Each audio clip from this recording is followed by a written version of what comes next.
funds are dealt with as the law requires. We are wearing this attire because we are saying that we are not comfortable with people who are being put in prison and are not being tried. People are in prisons, they are not being produced in court. We have the issue of political prisoners, we have abductions that are going on in the country, and we are not comfortable with this situation, and Uganda is actually very sad about the situation.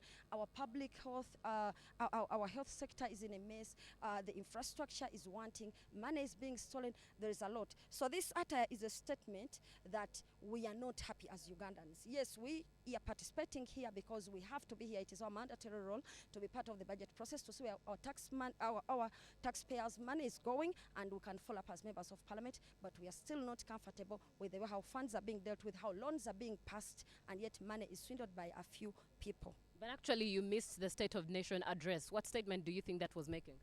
We missed the State of the Nation address, but we are saying that we are not predictable. You don't expect us to say that, because we missed the State of the Nation address, then we must also miss the budget.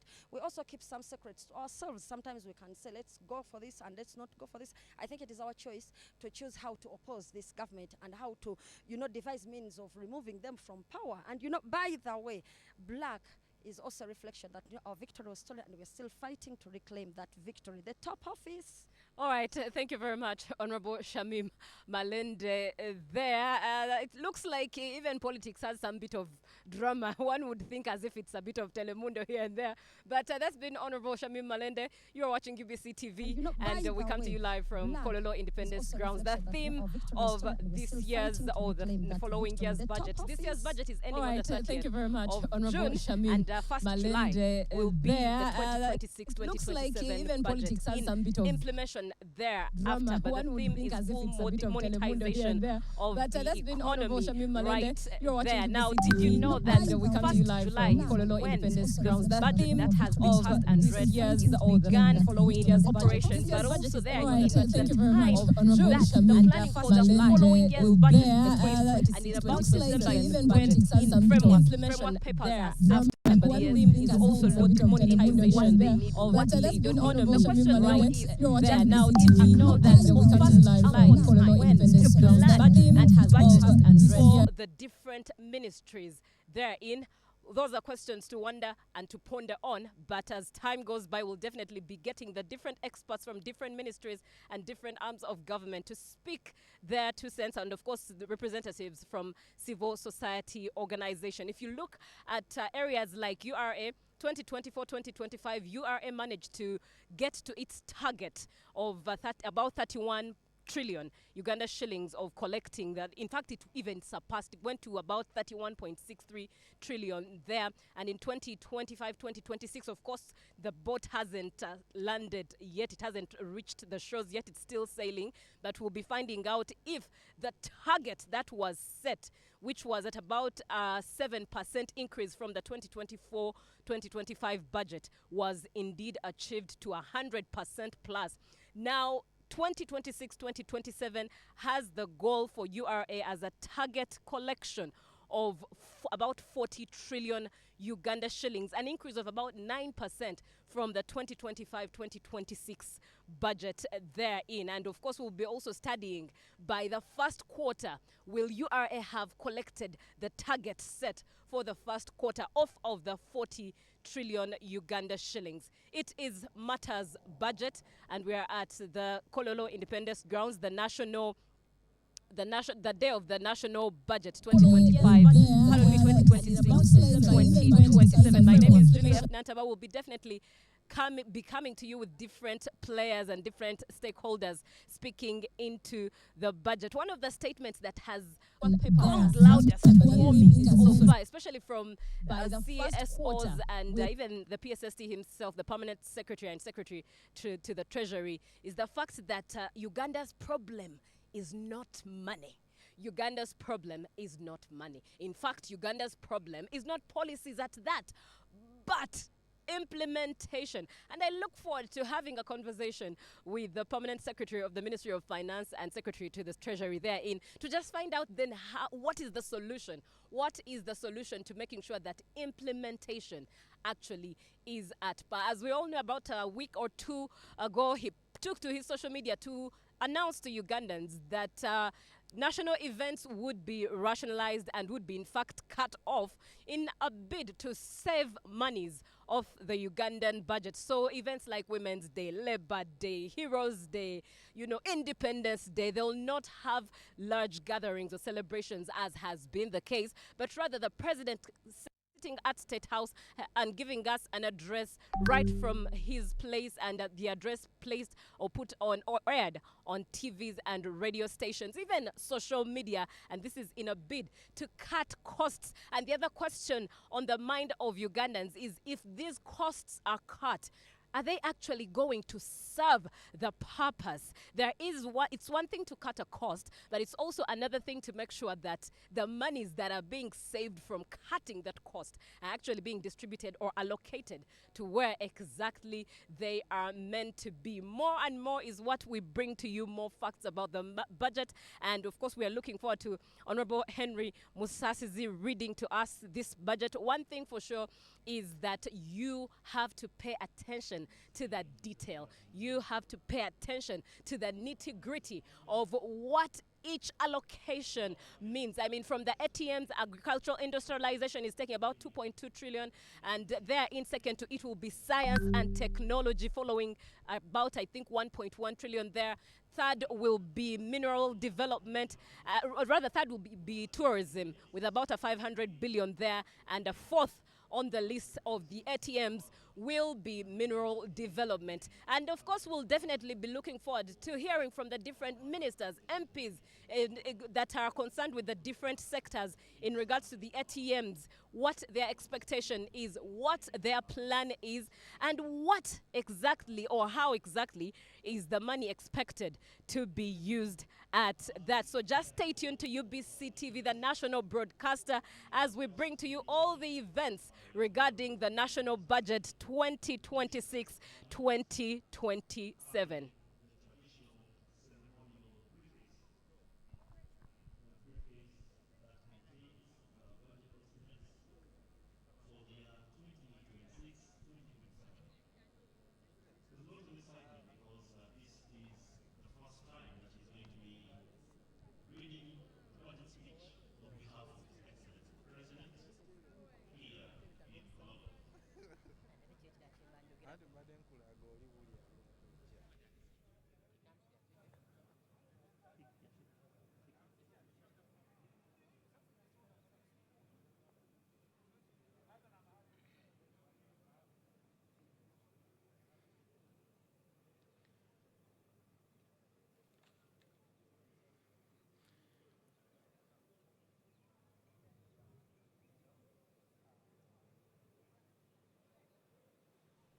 The national budget, Uganda national budget, is going to be read 2026. That is for the financial year 2026-2027. My name is Julie F. Nantaba, but with me is Honorable Chiriowa Chiwanuka. Very good afternoon to you. Good afternoon, Julie. Good afternoon, all of you viewers. Right, and congratulations now that you are the one cheering on and serving the Defense and Veterans Affairs. Yes, thank you very much. Looking forward to serving Indeed. the nation. Yes. Indeed. Yeah. Now, security is receiving about, is it a 10.2 trillion on the budget allocation? What does that mean? Because I know it's an enabler to the ATMs. Without peace, there's no way the ATMs will operate. What does that mean? What does it look like? Well, first of all, we sincerely appreciate President Museveni and the government who have put together the budget, because they've given the security and governance program a good portion of the budget. Of course, it is going to sound selfish and unrealistic to say that even that is not enough. Our kind of service requirements are much higher than what, but we sincerely appreciate that. But like you said, As the organic following years to be able to get these trillion ATMs Uganda shillings. Industrialization, tourism, mineral and oil and gas working, or even science, without having the enabler, which is peace and security. So one of the biggest drivers in our economic, for our economic prosperity, because they've given of course, at the security and governance program, we shall do our best with the resources that are available to be able to meet the expectations of the people. As the What you can be sure of is that trillion ATMs Uganda government, shillings. President Industrialization, Museveni's government, the tourism. NRM government will guarantee you peace and security. Uganda will not be a theater of any chaos. Uganda will be peaceful. And even with the resources that are not, as we said, fully adequate, we shall do our best and ensure that the security is maintained. Right, Uganda will not be a theater of chaos. Very interesting wordplay there. Honorable Heroes Day has just been celebrated just a day or two ago. And some of the veterans, those who fought the Bush War, believe that there should be something like a Historicals Council to look into the affairs of the historicals, or historicals' voices be heard on the floor of Parliament. With this budget, about the 10.2 trillion therein, is there a hope? Has anything been allocated to them? Is there any hope of something to be made for them? I must tell you that veterans are not a by the way. They are a priority. And in the Ministry of Defense and Veteran Affairs, that is a major priority area. So the Minister of State in charge of Veteran Affairs is focused to assisting and making sure that our veterans, the people who sacrifice for our country, who give service to our country, actually are able to continue living their lives as normally as can be, even after service. So yes, it is a major issue that we are looking at, and we can assure you that even in this financial year, a great deal is going to be done to try and reach out and deal with the challenges of veterans. Now, on the other hand, the young people, or those who have not walked the journey of what the historicals are faced, or even what the veterans who are serving under to-be veterans face, one would wonder, don't they plan for themselves? How come they end up, some of them end up in dire states and have to look to the government or cry out to the government for funds such as that? What would be the rationale in between? I think we need to be mindful of our history and where we are coming from. You must remember the people who fought in the NRA war and the veterans who came in the first part of the NRM government were actually working for no pay or almost very little pay. In fact, if you look at our pension system, not only in the veteran space, we have a lot of people in Uganda who did not prepare for retirement until government came up with the NSF structure, and even the NSF structure does not take care of everyone, many people in private sector. So yes, the circumstances at the time did not allow those veterans to prepare adequately. But for the youth today, because of the infrastructure that has been put in place, the legal framework that has been put in place, you know, just in the last term we amended the law to allow even private people to plan and save in NSSF. Those are incremental processes that we are taking to make sure that people plan for their retirement. But of course, for the veterans at the time they did, I mean, they were fighting. There was nothing to save. What were you saving? There was no pay. There was no economy. So what were you going to save? It didn't exist. So their circumstances are different, and that needs to be understood that way. That yes, there was no social security prepared for them at that time, but even the circumstances at the time could not allow for it to be done. Thank you very much, Honorable, for your time. Do enjoy this day. Thank you. All right, that is Honorable Chiriowa Chiwanuka, now the Minister of Defense and Veteran Affairs. You are watching UBC TV. We are at the Kololo Independence Grounds, and as you can see, the weather, it's scorching hot.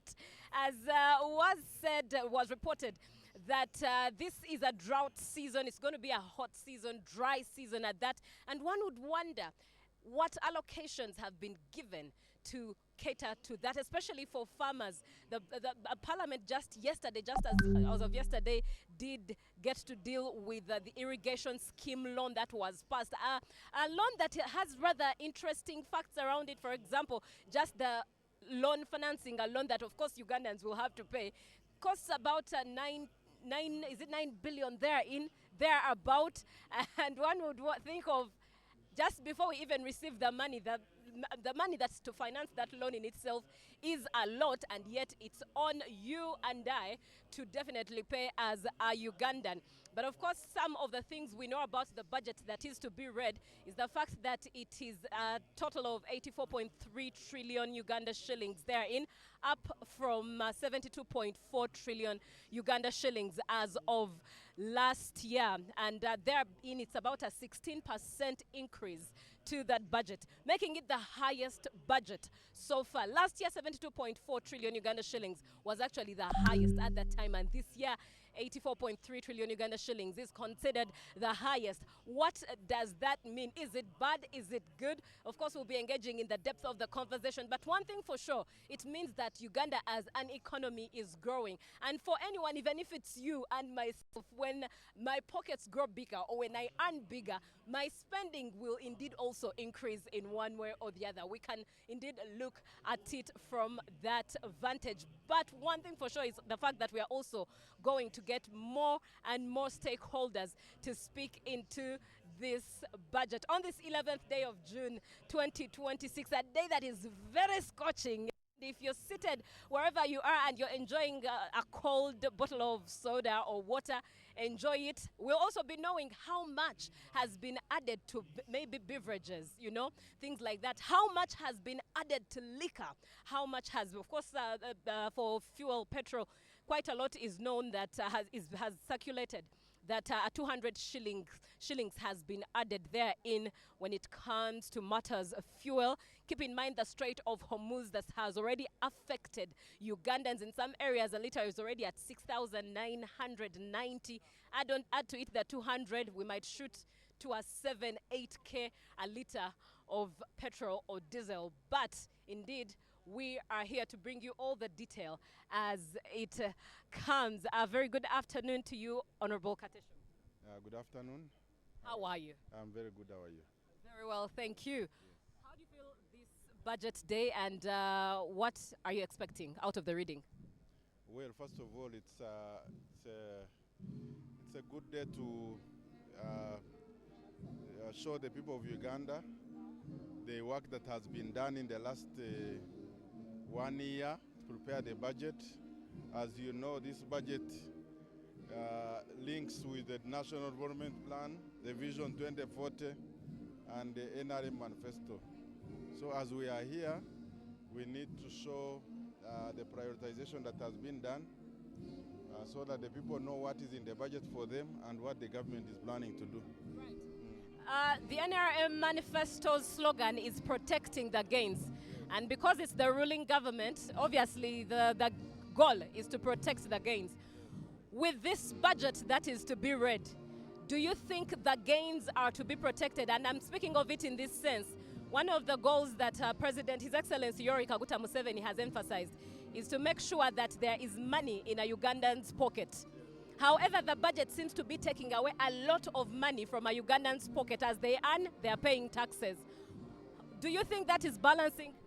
No, on the contrary, money is in saturation, because when the taxes are made, the collections that are made are feeding into the budget. So if you look at the investments that have been made in the PDM, for example, in the wealth funds, this is money that is going directly into people's pockets. Secondly, the budget is taking care of the enablers like infrastructure, development, money going into railways. We are building a standard gauge railway, the headers. So the money is going back into the population. So all we need to do is to wake up our people, especially those who are benefiting from PDM, to wake up and start being productive with the little that the government is putting in. Thank you. Now, one would put it in the practical sense of a young man or a young lady working in the corporate space. Perhaps their contract says they earn about 1 point something. Yes. And that is gross. But by the time the money hits their account as a final pay net, it's at about 500,000 Uganda shillings. This young person has to pay rent, has to feed, has needs like any other Ugandan. How exactly would you advise this young person to utilize that money, of which most of it has been cut to taxes? You have to realize that not everybody you cannot solve all your problems based on the employment. This is world over. The richest people are not necessarily those who are employed. Just look at here in Uganda. So Uganda has got a lot of opportunities for people. you have to look at what is there that you can do that can boost your incomes, and not necessarily looking at the source of your employer. Uganda is a country full of opportunities, but I think that our people need to wake up and get into production. This is a country that has fertile land, that has weather, but we are still having a very, very big percentage of our population below the money economy. So that explains the need for us to continue sensitizing our people to get involved in production and in the money economy. Thank you. Thank you very much, Honorable Katesh. He's been speaking to us here at from Kololo Independence Grounds, and that is UPC TV that you are watching. Honorable Chair Yune, how are you? Very well, thank you. How are you? Very well, thank you. It's as if the way you walked in, it's as if you wanted to interview me, because ideally this is your field. Hey, can I start interviewing you? Because I am now in the field that I have served for over 17 years. Right, right. Unfortunately, now you're on the other side, so allow me interview you. All right. And foremost, congratulations. Thank you very much. All right. Which people, for the benefit of our viewer, which constituency are you representing? Nakasongola constituency, the center of Uganda. If you know the map of Uganda, that very central point where there is Lake Choga, actually we deserve the city to start right away, because we have all the factors that can determine a proper, well-designed city, not the congested Kampala. There was once upon a time a conversation of Nakasongola becoming another capital hub. I don't know where that left off, but we look forward to that eventually maturing indeed. What are your thoughts on the budget that's going to be read? Well, the most crucial sectors of every country, especially this third world, is health as one of the most crucial one. Then there is creation of jobs, especially for the youth. I have seen 5 trillion for health is way below the expectation of World Health Organization. At least every budget, health must take 15% of every budget of every financial year of reading. I have seen many health centers are understaffed. Many don't have the equipment to run proper medical checkups. And many health centers don't have actually the medicine. And the money that you see here being budgeted for goes for salaries, and actually there's no money for refurbishment of those equipments. Many are not operational. When you look at the youth, when I am highlighting the second crucial sector of life, the youth, it is very, I mean, it's a burden to government when over 20 million youth employable age are not working. It is so disappointing to see that a sector that would have blocked the cracks of unemployment, the agricultural sector, is not well funded. I'm just wondering why government cannot come out, instead of giving $1 million shillings, this PDM, $1 million shillings per individual, they would get 10 individuals and give them 10 million shillings. That amount can push those people to 50 million shillings. Then in the second year, 50 million shillings can push them to 200 million shillings. You cannot get rich on 1 million shillings. So if government would... But the president has shown us examples over and over again of those who have benefited from PDM. Are they from his family? Have you seen any family member of the president getting rich on 1 million shillings? They need the PDM.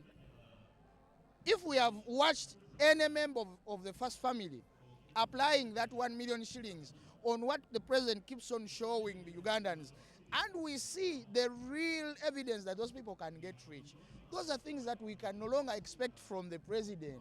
The president would be showing us massive industrialization, where these other youth that are going. He was mocking youth that are in Dubai, in UAE, that he's asking why they are going there. It's because they don't have the jobs. They cannot find the money to look after themselves and after their children or families. So if the president was fair enough and honest to himself, he would increase that money. All right. Honorable, thank you so much for your time. Looking forward to speaking with you even after the reading. All right, that is Honorable Cheune for Nakasongola, the Right Honorable Speaker of Parliament.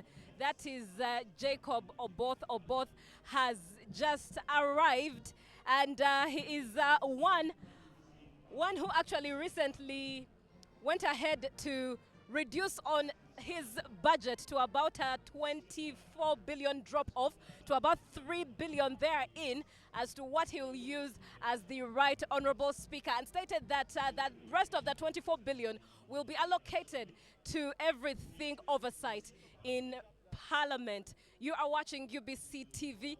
We are live at the Kololo Independence Grounds. It's the Uganda National Budget Day 2026-2025, and now we take you live to the events as they begin. Good afternoon.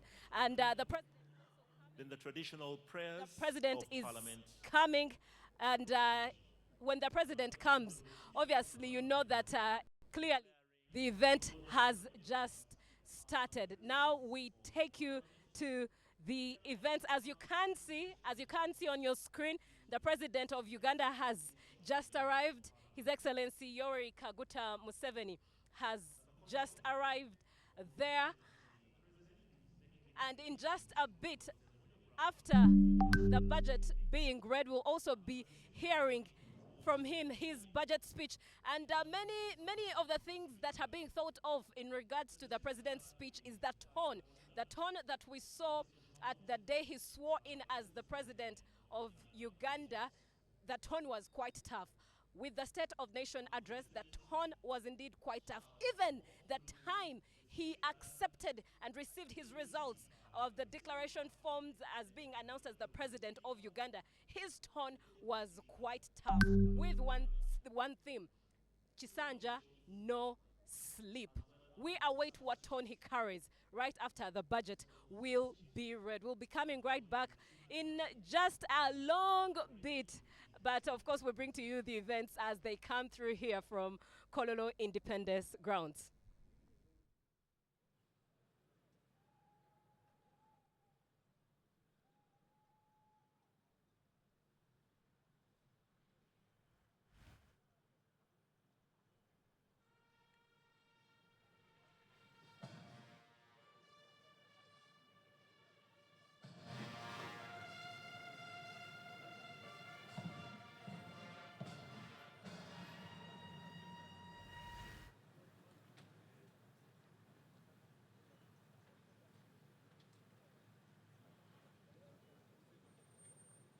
His Excellency the President has been received with fanfare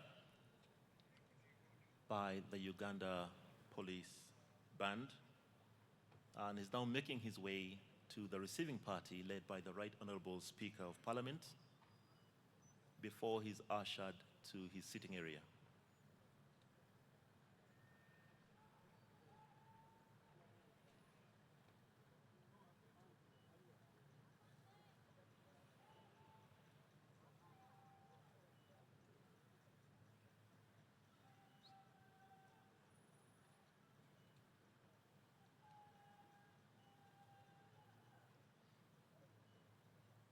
So His Excellency is waving a greeting to all of Parliament. Could we receive him warmly, please?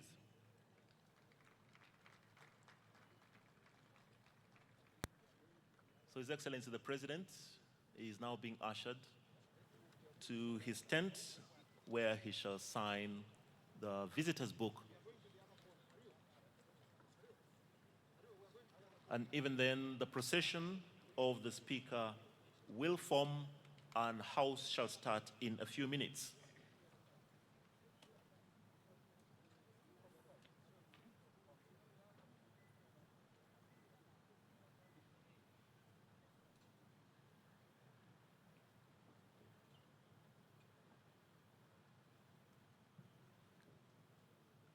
So for those of you who cannot see from where you are, His Excellency the President is signing the visitor's book.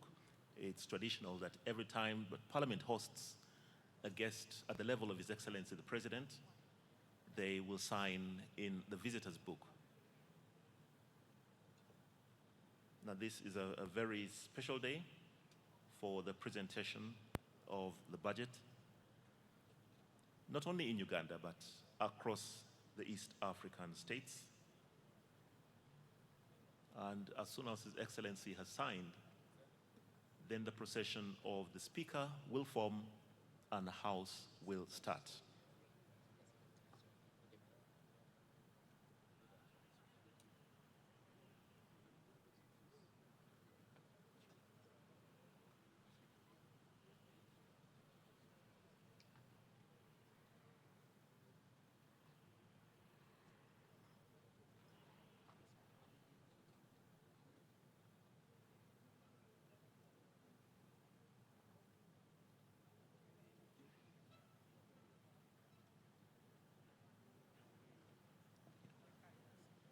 Could you please rise to your feet as we prepare for the procession of the Speaker and the different items on our order paper. Thank you.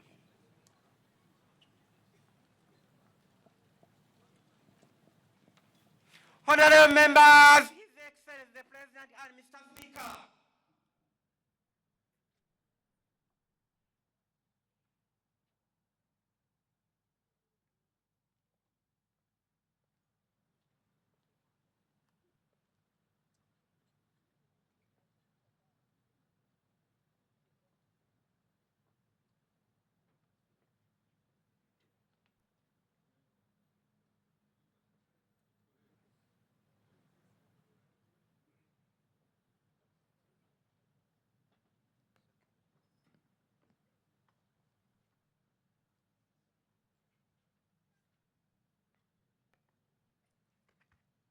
The anthems.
wisdom and providential goodness, has appointed the officers of leaders and parliament for the welfare of society and the just government of humanity. We beseech you to look upon with abundant favor these your servants whom you've been pleased to call to their performance of such important trusts in this land. Let your blessing descend upon them here assembled, and grant that they may, as in your presence, treat and consider all matters that shall come under their deliberation in so just and faithful a manner as promote your honor and glory, and advance the good of those whose interests you have committed to their charge. Amen.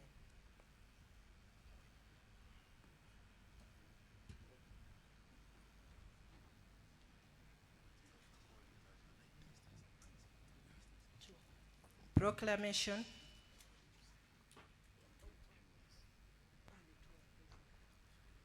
Whereas under Article 1012 of the Constitution of the Republic of Uganda, His Excellency the President of the Republic of Uganda may, in consultation with the Speaker, address Parliament from time to time on any matter of national importance. Aware that His Excellency the President of the Republic of Uganda has, in accordance with Article 1012, indicated to the Speaker of Parliament his intention to address Parliament and the nation on the national budget for the financial year 2026-2027. Now, therefore, in accordance with Rule 181 of the Rules of Procedure of Parliament, I hereby proclaim as follows.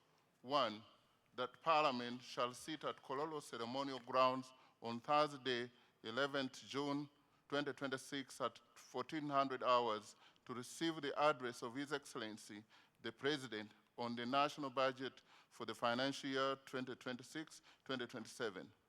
And 2, the Kololo ceremonial grounds to be precincts of Parliament for the above-mentioned purpose.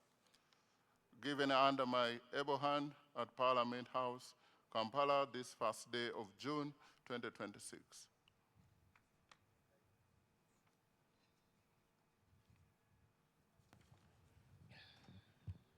Administration of oaths.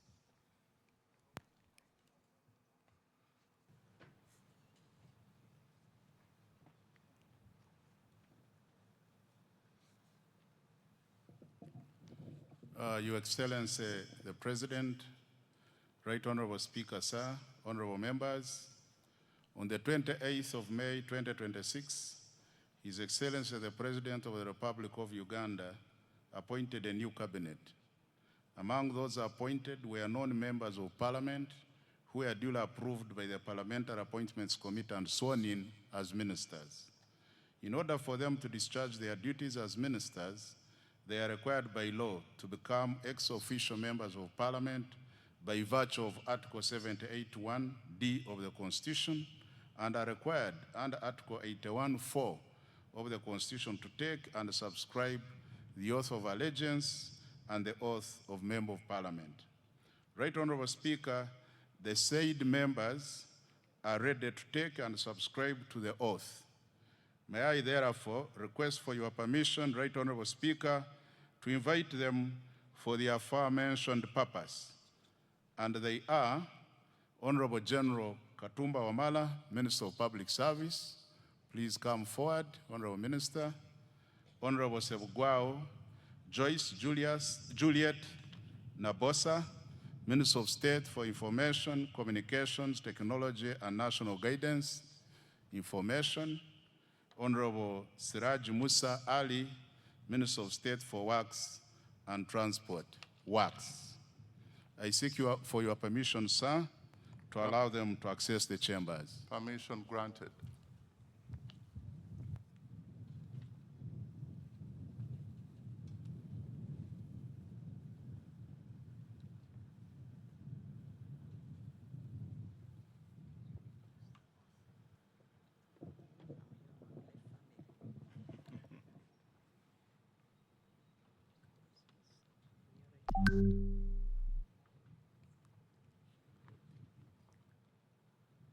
I, General Edward Katumba Wamala, swear in the name of the Almighty God that I will be faithful and bear true allegiance to the Republic of Uganda, and that I will preserve, protect, and defend the Constitution.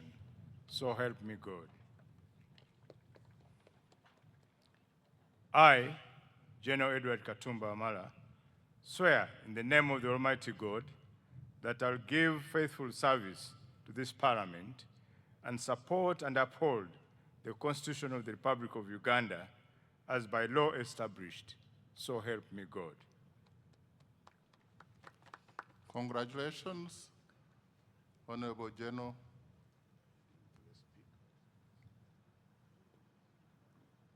And welcome back to the House.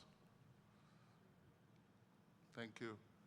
You'll need to append your signature to confirm that oath you've just made, and you'll receive a copy of the Constitution and the rules of procedure to enable you execute your duties as a member of Parliament.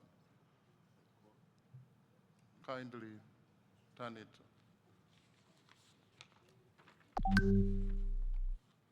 Honorable Sebugwao Joyce, Juliet Nabosa, Minister of State for Information, Communications, Technology, and National Guidance Information.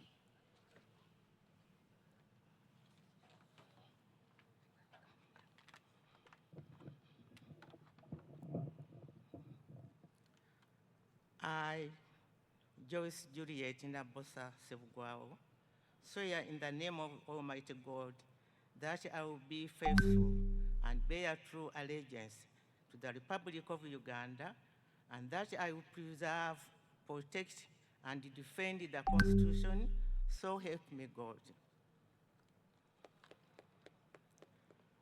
I, Joyce Juliet Nabosa Sebugwao, swear in the name of Almighty God that I will give faithful service to this Parliament and support and uphold the Constitution of the Republic of Uganda as by the law established. So help me God.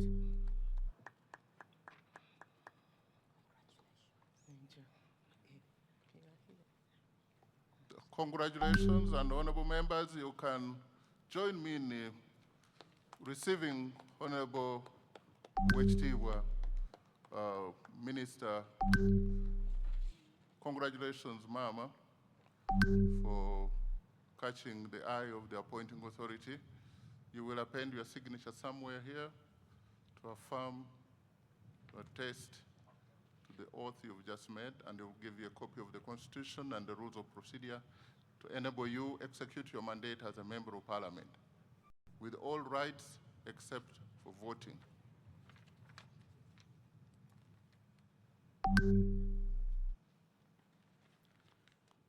Honorable Siraji Musa Ali, Minister of State for Works and Transport, in charge of works.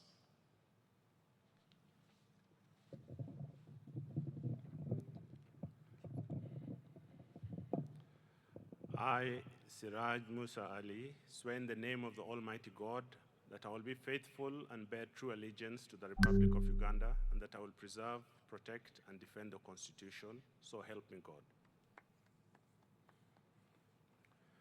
I, Siraj Musa Ali, swear in the name of the Almighty God that I will give faithful service to this Parliament and support and uphold the Constitution of the Republic of Uganda as by law established, so help me God. Congratulations, Honorable Siraji Musa Ali, upon your appointment and upon making your oath.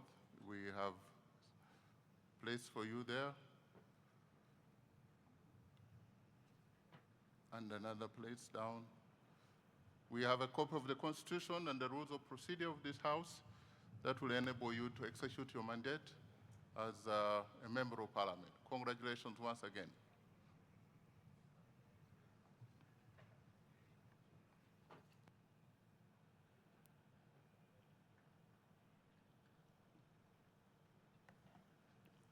Item number 5, communication from the chair.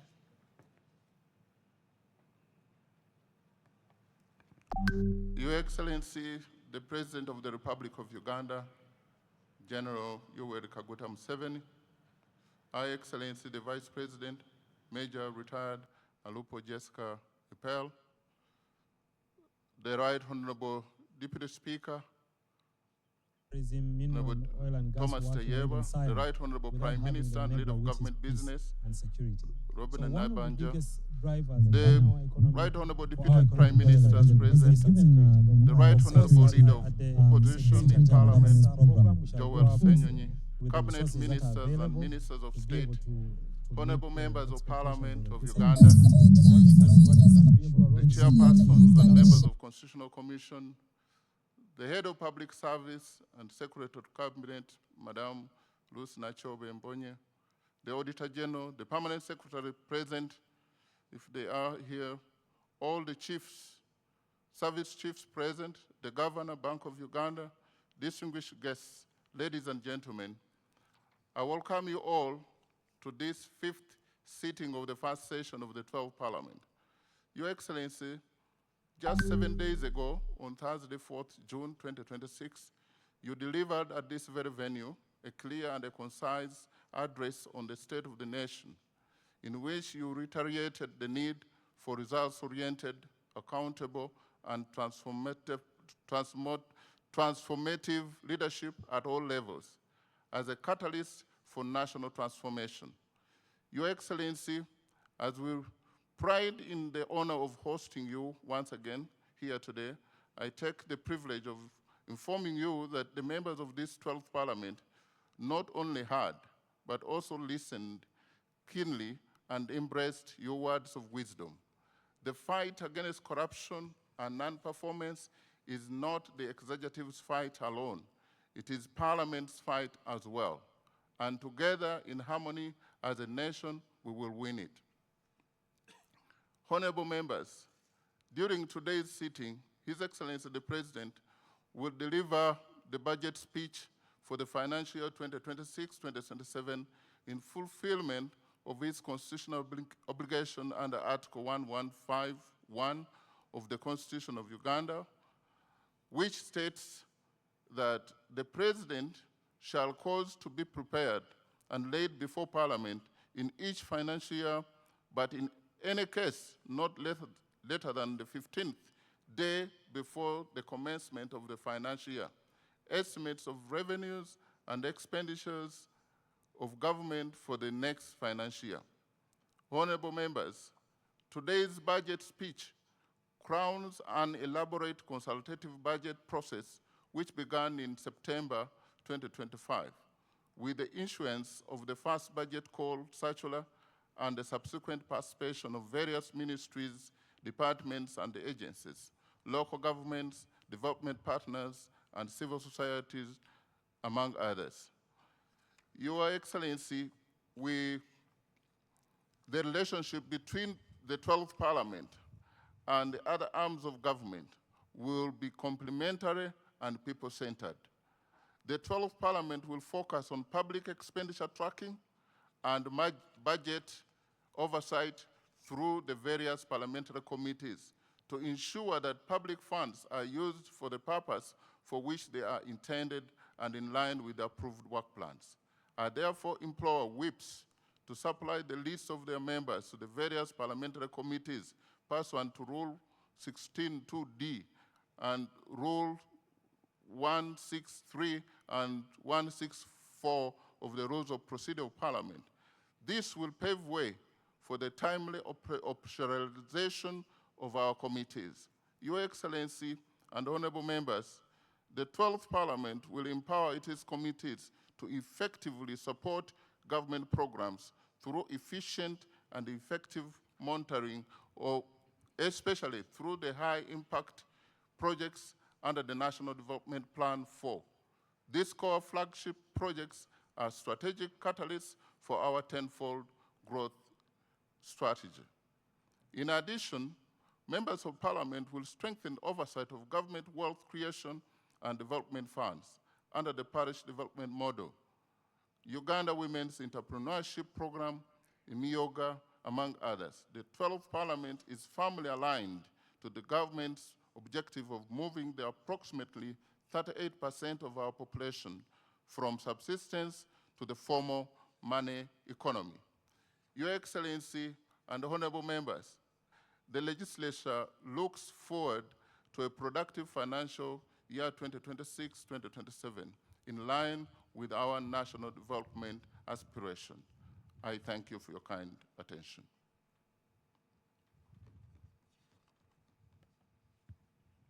Item number 6, presentation of the budget speech. Honorable members, as it is the practice, the Minister of Finance, Planning and Economic Development will deliver the budget speech on behalf of His Excellency the President, after which the President will make additional remarks. I now invite the Minister of Finance, Planning and Economic Development to deliver the budget speech. Of the budget speech.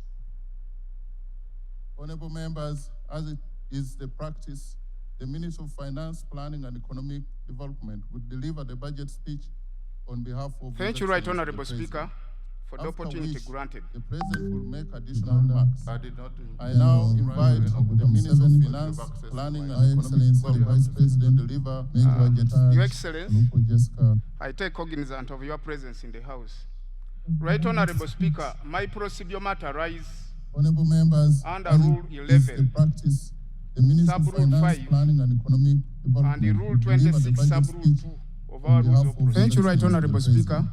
Right Honorable Speaker, specifically, Rule 11, Sub-Rule 5, verbally reads, the constitution of the Commission under this rule shall be done during the first meeting of the first session of a new parliament.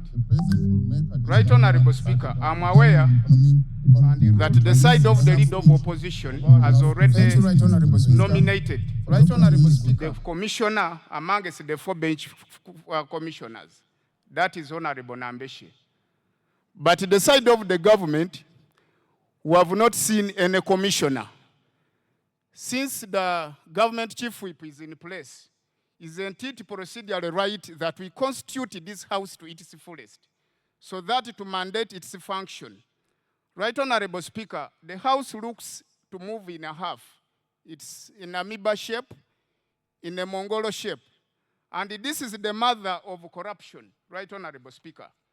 In line with Rule 26 of our Rules of Procedure, the rules are clear that in formation of the order paper for every sitting, there must be the business committee in consultation to your consent to come up with the order paper that the House has to follow. I'm wondering, Right Honorable Speaker, if it's not risky on your side, determining the entire task of the business committee just on your shoulder. And the members, if we move the House in such a manner, I don't know whether we shall be respecting our own rules. Right Honorable Speaker, it is to my humble prayer and request, in line with the procedural matter raised, that the entire businesses this House has heard be rendered null and void, and we constitute the House to its fullest to carry on its function as mandated in law. Thank you, Right Honorable Speaker. I want to thank you, Honorable Member from Bale. We all now know that he's a second-year law student. He's very, very vigilant. And this is the session for, and let me give guidance to the member so that nobody else makes the same mistake. This is the first meeting. And the first meeting has sittings. This is the 5th sitting of the first meeting. Now, the honorable member thinks that Rule 11, as stipulated here, is referring to the sitting. This is the first meeting of the 5th sitting of the first meeting of the first session of the 12th Parliament. We need induction clerk very quickly and urgently to help members know the difference between a sitting and a meeting of Parliament. On the constitution of the, that's on the constitution of the Parliamentary Commission. On the order of business, Parliament is forming.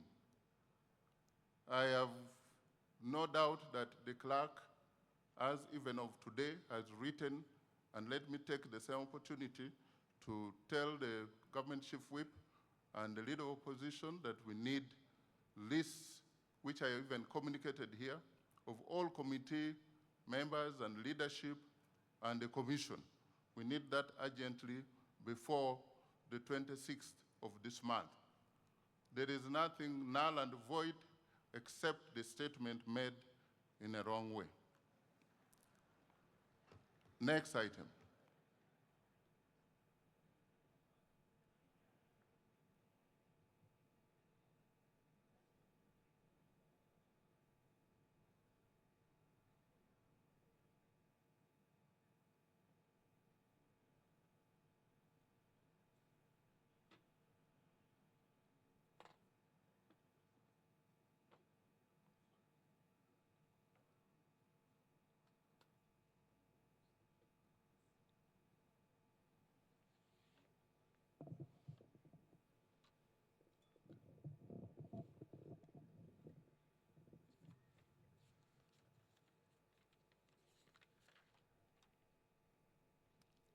Your Excellency, the President of the Republic of Uganda, Your Excellency, the Vice President of the Republic of Uganda, the Right Honorable Speaker of Parliament of Uganda, Your Lordship, the Chief Justice, the Right Honorable Deputy Speaker of Parliament, Your Lordship, the Deputy Chief Justice, the Vice Chairman of the NRM Party, the Right Honorable Prime Minister, the Right Honorable Deputy Prime Ministers, Honorable Ministers and Ministers of State, Your Excellencies, the heads of diplomatic missions, Honorable Members of Parliament, former leaders, traditional leaders, religious leaders,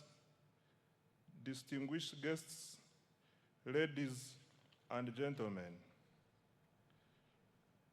Mr. Speaker, sir, in accordance with Article 155 of the Constitution of the Republic of Uganda and the Public Finance Management Act, CAP 171, and on behalf of His Excellency the President, I present to Parliament and the people of Uganda the national budget for financial year 2026-2027 as approved by this Parliament. In this speech, I will, number one, present the recent performance of the economy and the outlook for the year ahead. Two, account to the people of Uganda on commitments made in financial year 2025-2026 that is coming to an end in a few days. Three, highlight government priorities for financial year 2026-2027. And four, outline the strategy for financing the budget. Right Honorable Speaker, allow me to begin by congratulating His Excellency the President and the National Resistance Movement upon the resounding victory in the recently concluded general elections. In addition, I congratulate His Excellency the President upon assuming chairmanship of the East African Community. This is in recognition of his exemplary leadership and passion for advancing regional integration and Pan-Africanism. I also congratulate Her Excellency the Vice President, Right Honorable Speaker, Right Honorable Deputy Speaker, Right Honorable Prime Minister, colleagues, honorable ministers, honorable members of parliament, and all other leaders elected to serve our country during this important phase of Uganda's development. Mr. Speaker, sir, I wish to thank His Excellency the President for the confidence he has placed in me and my political leadership team by entrusting us with the responsibility of leading the Ministry of Finance, Planning and Economic Development. I also would like to thank and congratulate my senior, Honorable Matia Kasaija, for the leadership and mentorship in the past 10 years. Your Excellency, we accept this responsibility with humility, determination, and a clear understanding of the task before us. That task is to accelerate wealth creation, eliminate poverty, create productive jobs, and transform Uganda into a $500 billion economy in the shortest possible time. Right Honorable Speaker and colleagues, Uganda enters this new political term from a position of strength. Unlike many previous election cycles that were characterized by high inflation, exchange rate instability, and macroeconomic uncertainty, our economy remains stable and resilient and is growing rapidly. Mr. Speaker, sir, this achievement is not accidental. It is a result of deliberate and consistent policy choices under the leadership of His Excellency, the President, and the NRM government. For more than 3 decades, government has prioritized peace and security, macroeconomic stability, infrastructure development, human capital development, wealth creation, and regional integration. As a result, Uganda has built one of the strongest foundations of socio-economic transformation on the African continent. Uganda has, number 1, sustained long-term economic growth above 5% despite repeated global shocks. 2, surpassed the lower middle income threshold of United States dollars 1,136 with gross national income per capita reaching United States dollars 1,389. 3, we have recorded one of the strongest external sector performances in recent history, nearly doubling exports over the last 5 years. 4, we have expanded access to health, education, and social services. 5, we have built critical infrastructure that supports investment and competitiveness. And 6, we have established a solid foundation for industrialization and private sector-led growth. Mr. Speaker, sir, the challenge before us is no longer simply growing the economy. The challenge is ensuring that growth translates into jobs, household incomes, enterprise development, and prosperity for every Ugandan. That is the essence of full monetization, as His Excellency the President has consistently emphasized. That is the focus of the tenfold growth strategy, and it is the central objective of this budget. Mr. Speaker, sir, financial year 2026-2027 marks the commencement of the implementation of the NRM manifesto. It is also the second year of implementing the 4th National Development Plan, the first plan specifically designed to deliver the tenfold growth strategy. Mr. Speaker, sir, and honorable colleagues, in the spirit of protecting the gains, we have maintained the financial year 2026-2027 budget theme as full monetization of Uganda's economy through commercial agriculture, industrialization, expanding and broadening services, digital transformation, and market access.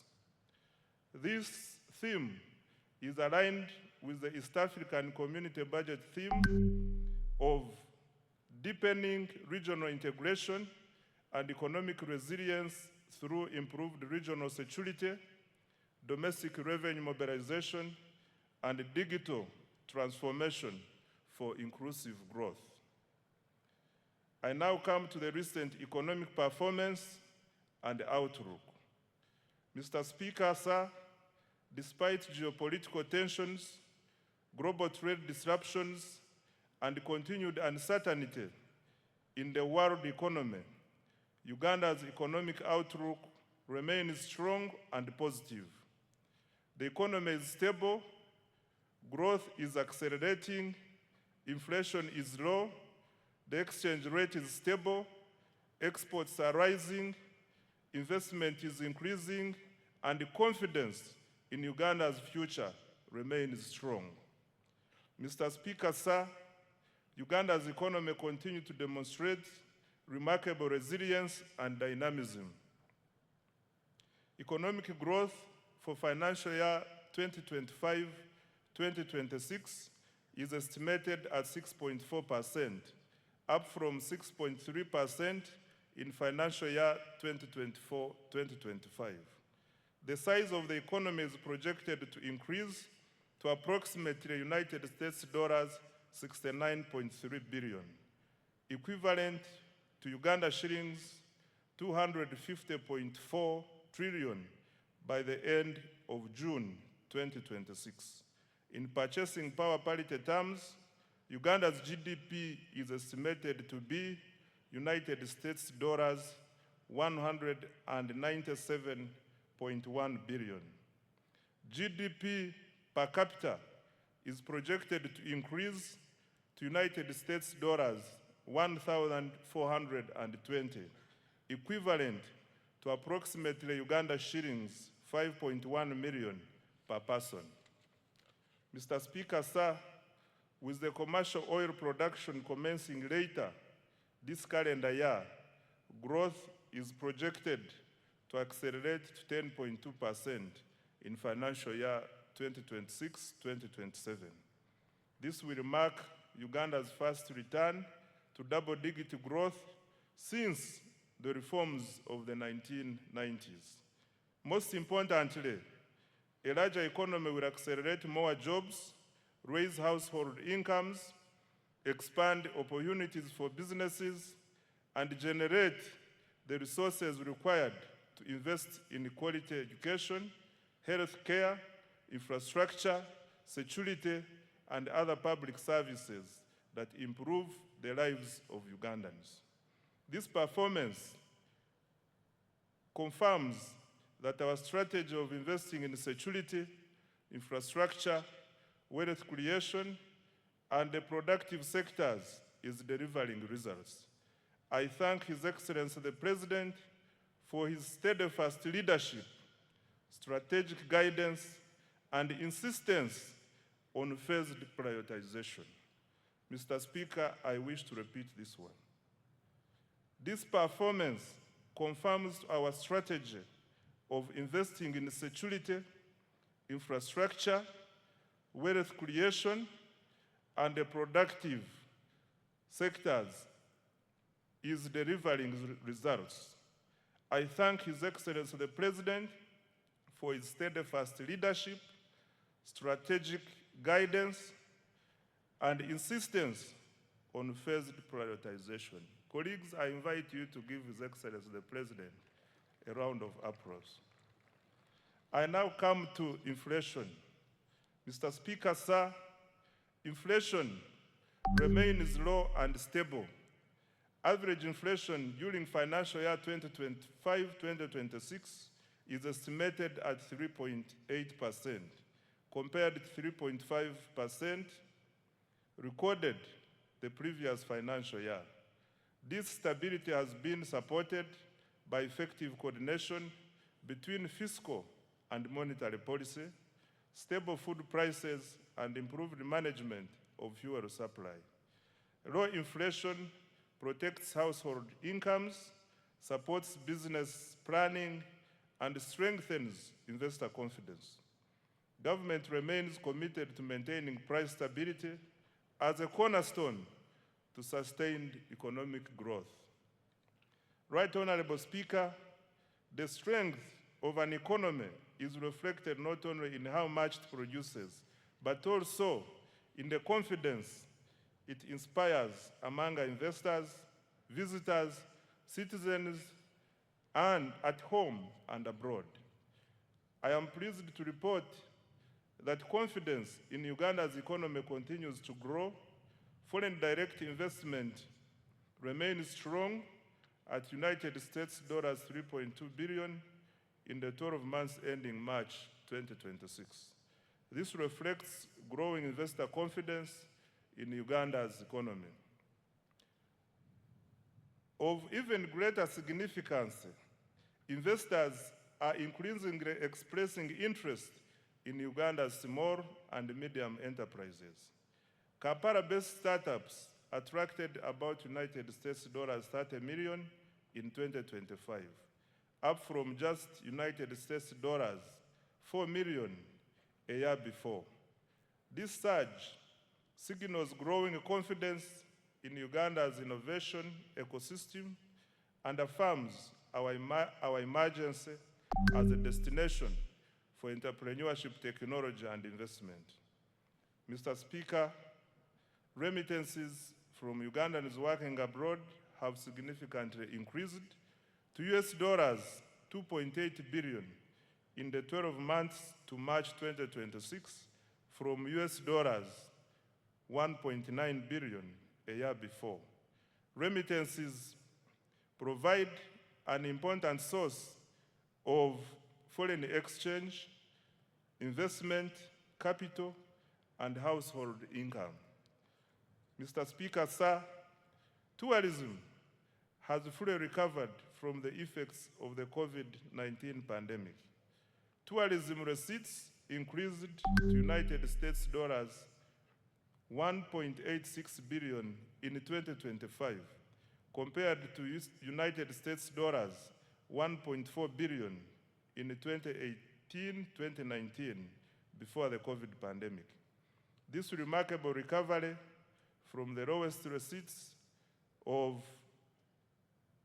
US dollars 562 million recorded in 2020 demonstrates growing international confidence in Uganda as a destination for business, investment, and leisure. Government remains committed to safeguarding and expanding this vital source of foreign exchange and jobs. By increasing investment in the tourism infrastructure, the sector, security, and our missions abroad to effectively advance economic and commercial diplomacy. Mr. Speaker, sir, the Uganda shilling remains one of Africa's best performing freely floating currencies. This stability reflects prudent macroeconomic management, a liberalized foreign exchange regime, and a strong foreign exchange inflows from exports, tourism, foreign direct investments, portfolio inflows, and remittances. As a result, Uganda's foreign exchange reserves are now at United States dollars 6 billion. In the 12 months to March 2026, up from United States dollars 3.6 billion a year before.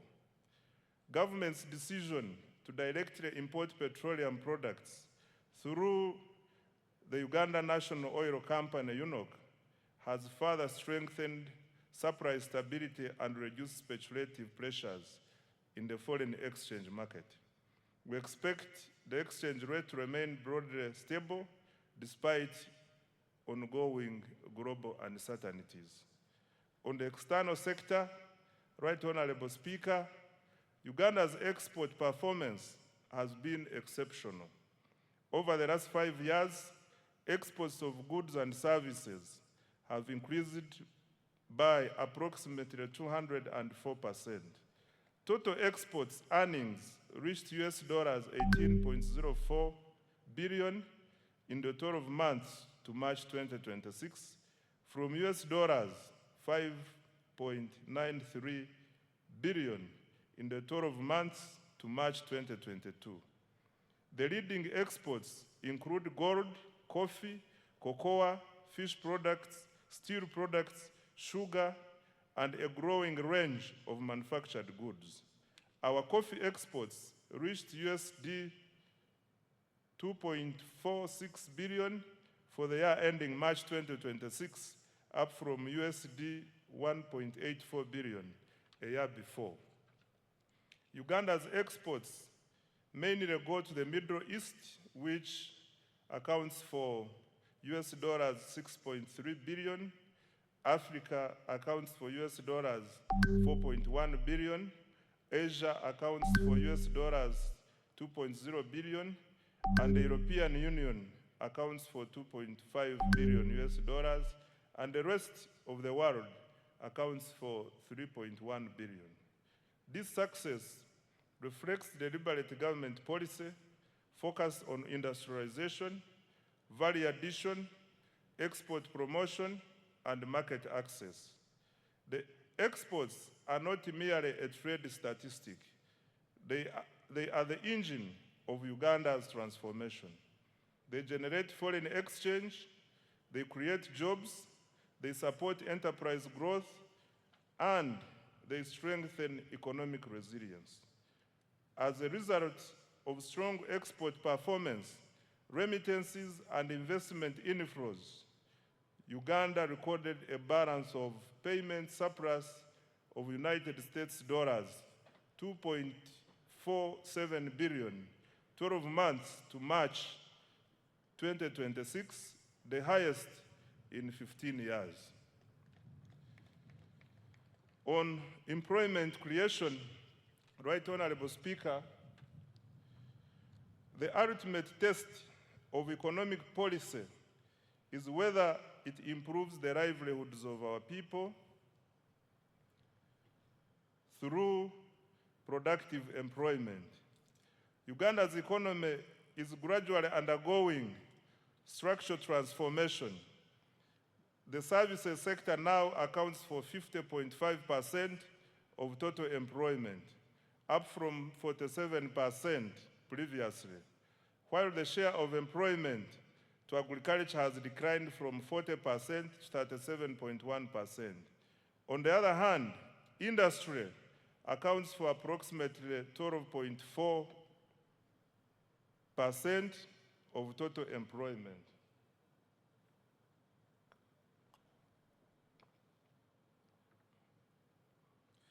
These shifts are good and are consistent with the structural transformation experienced by today's rich economies, which moved from raw to higher productivity sectors. Mr. Speaker, sir, the capacity of our economy to generate formal employment continues to improve.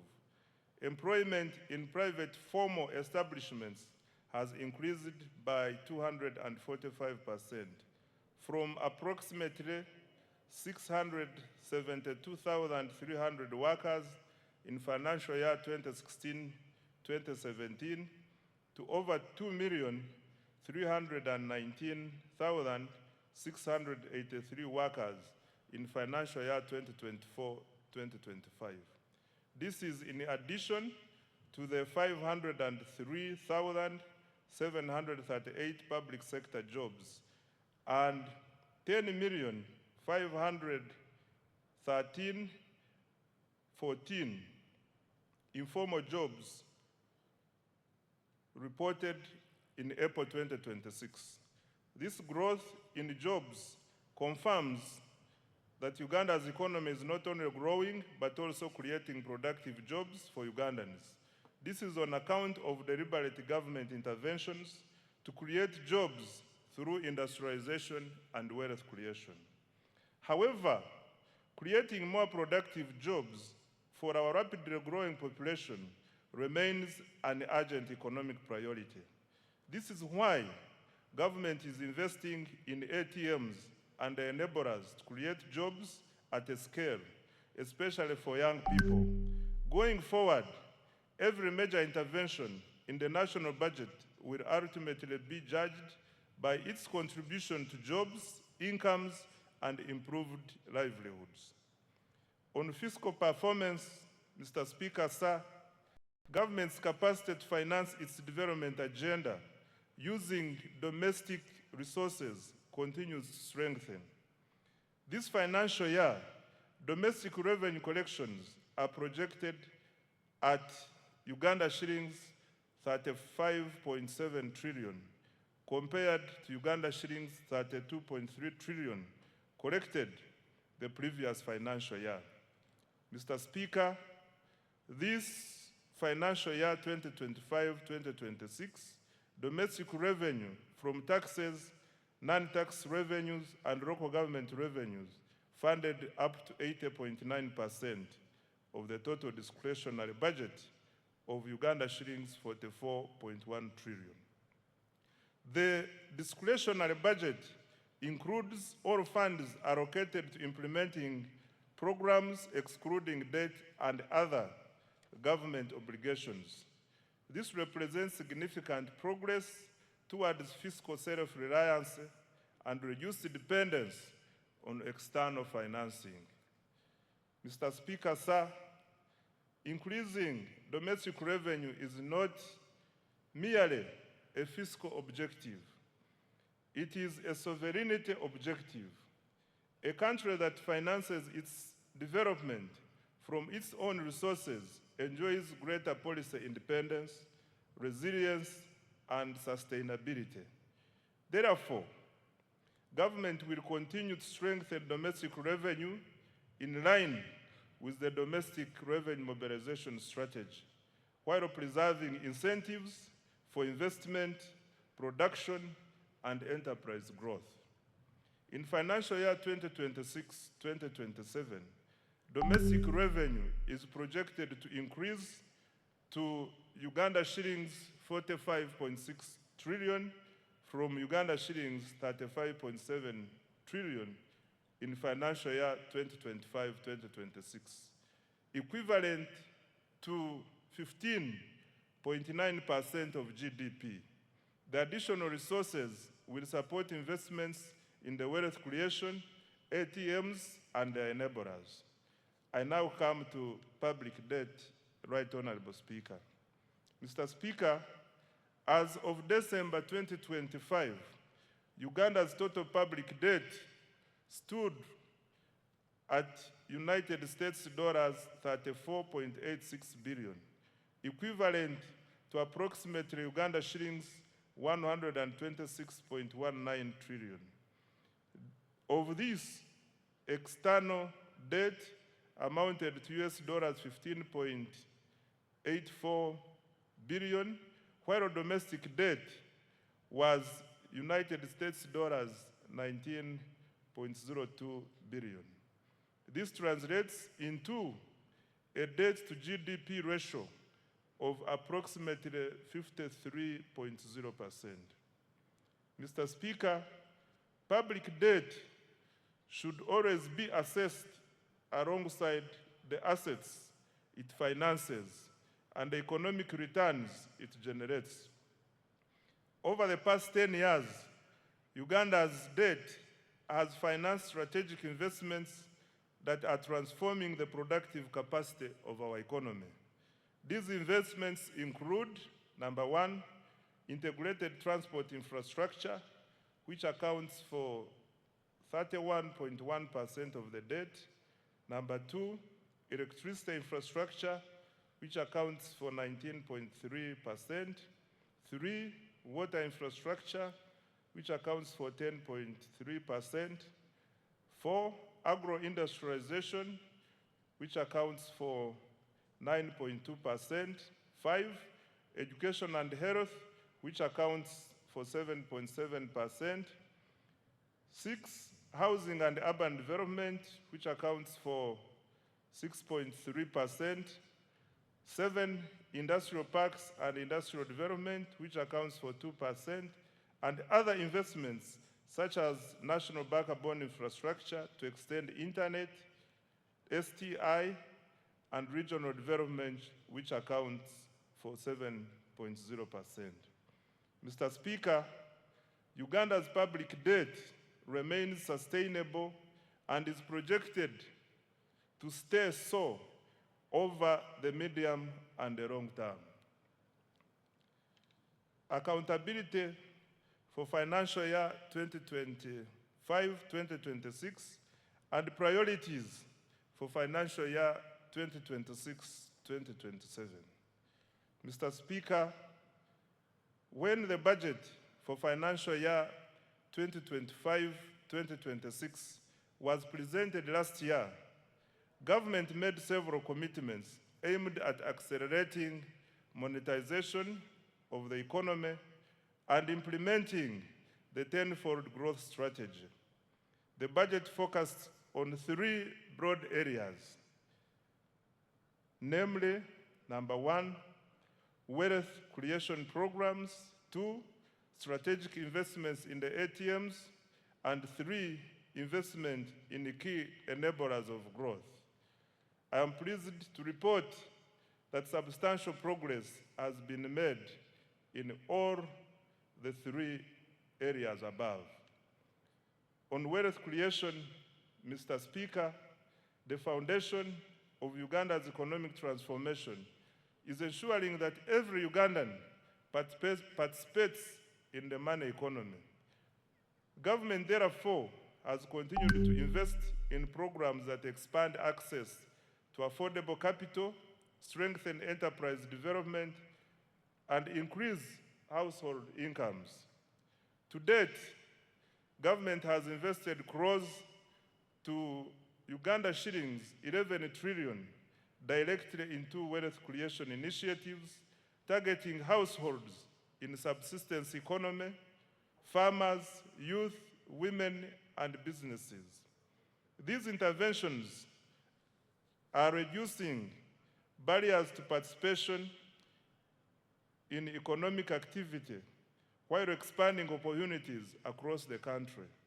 Let me highlight what we have done in the flagship wealth creation programs. On parish development model, Mr. Speaker, the parish development model remains government's most important intervention for eliminating subsistence and expanding participation in the money economy. I wish to thank His Excellency the President for his vision and unwavering commitment to this program. PDM is not merely a financing program, it is a structural transformation program. Its objective is to move households from subsistence to commercial production, from survival to enterprise, and from poverty to prosperity. Over the past 5 years, government has transferred Uganda shillings 4.4 trillion to all 10,589 parishes nationwide, and as a revolving capital. Ugandans who were previously outside the money economy are now engaged in money-making enterprises. By the end of this month, PDM funds will have reached over 4 million beneficiaries. The PDM is raising household incomes, improving food security, and creating local economic opportunities for Ugandans who previously relied on subsistence production. Mr. President, Thank you for your visionary leadership. The next phase of the PDM will focus on boosting productivity, strengthening value addition, and improving market access for the PDM beneficiaries. My ministry will seek policy guidance to ensure that the underserved and densely populated parishes, particularly in urban areas, receive adequate funding. Equally important, we will begin a gradual deliberate transition from government transfers to a self-sustaining financial ecosystem. Ultimately, a PDM bank underpinned by strong repayment performance, governance, and value chain development. I now come to other wealth creation programs. Mr. Speaker, in addition to the PDM, government has continued supporting enterprise development through other wealth funds, namely, one, Emyoga. Government has capitalized the program with Uganda shillings 760 billion in revolving funds.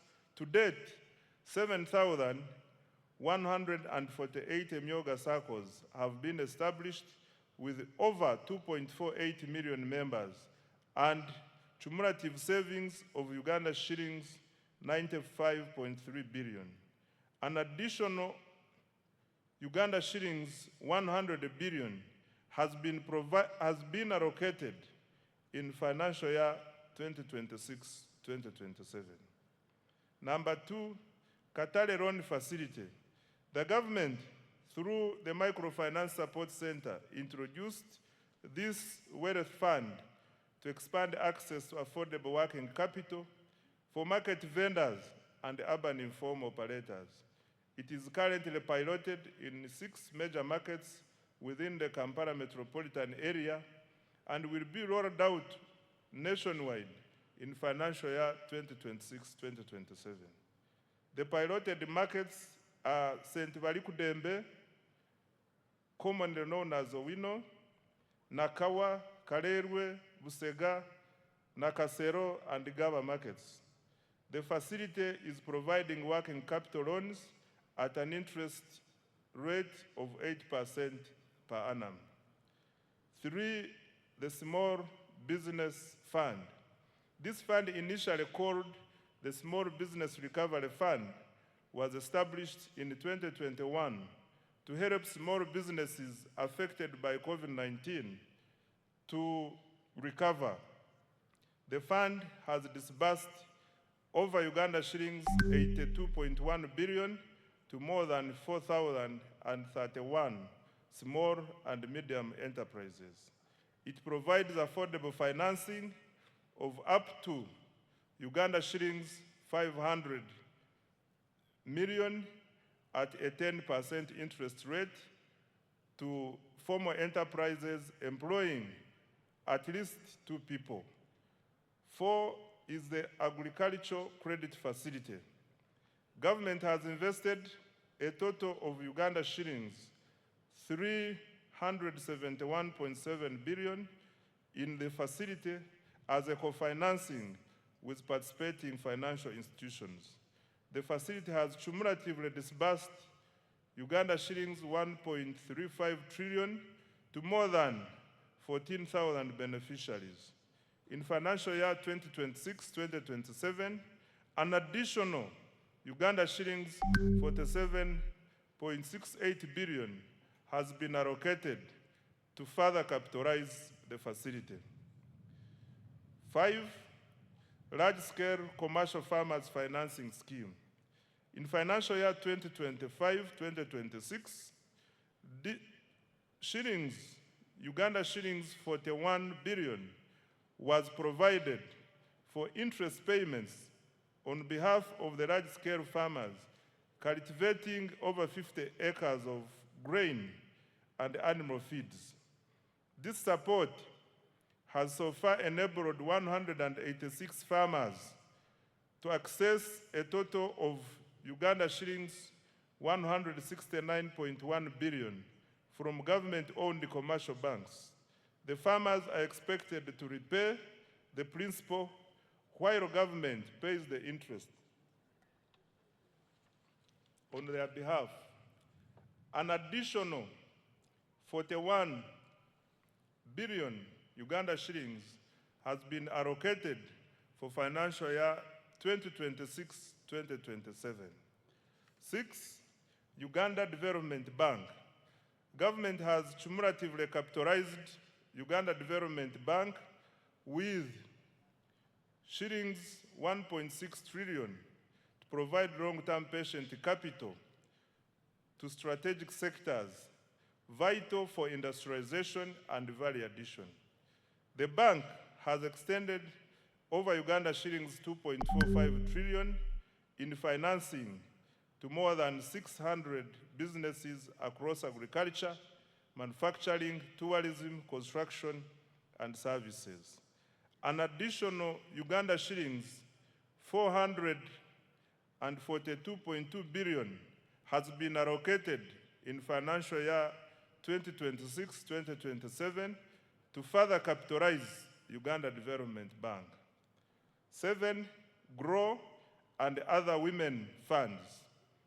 Through the World Bank financed GROW project, Uganda shillings 133.14 billion in soft loans has been extended to 6,584 women-owned businesses to support their transition from informality.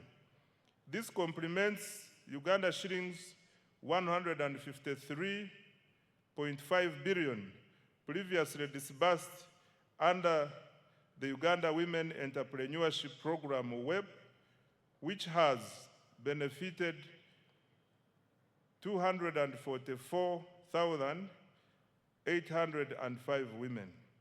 8. Youth empowerment programs.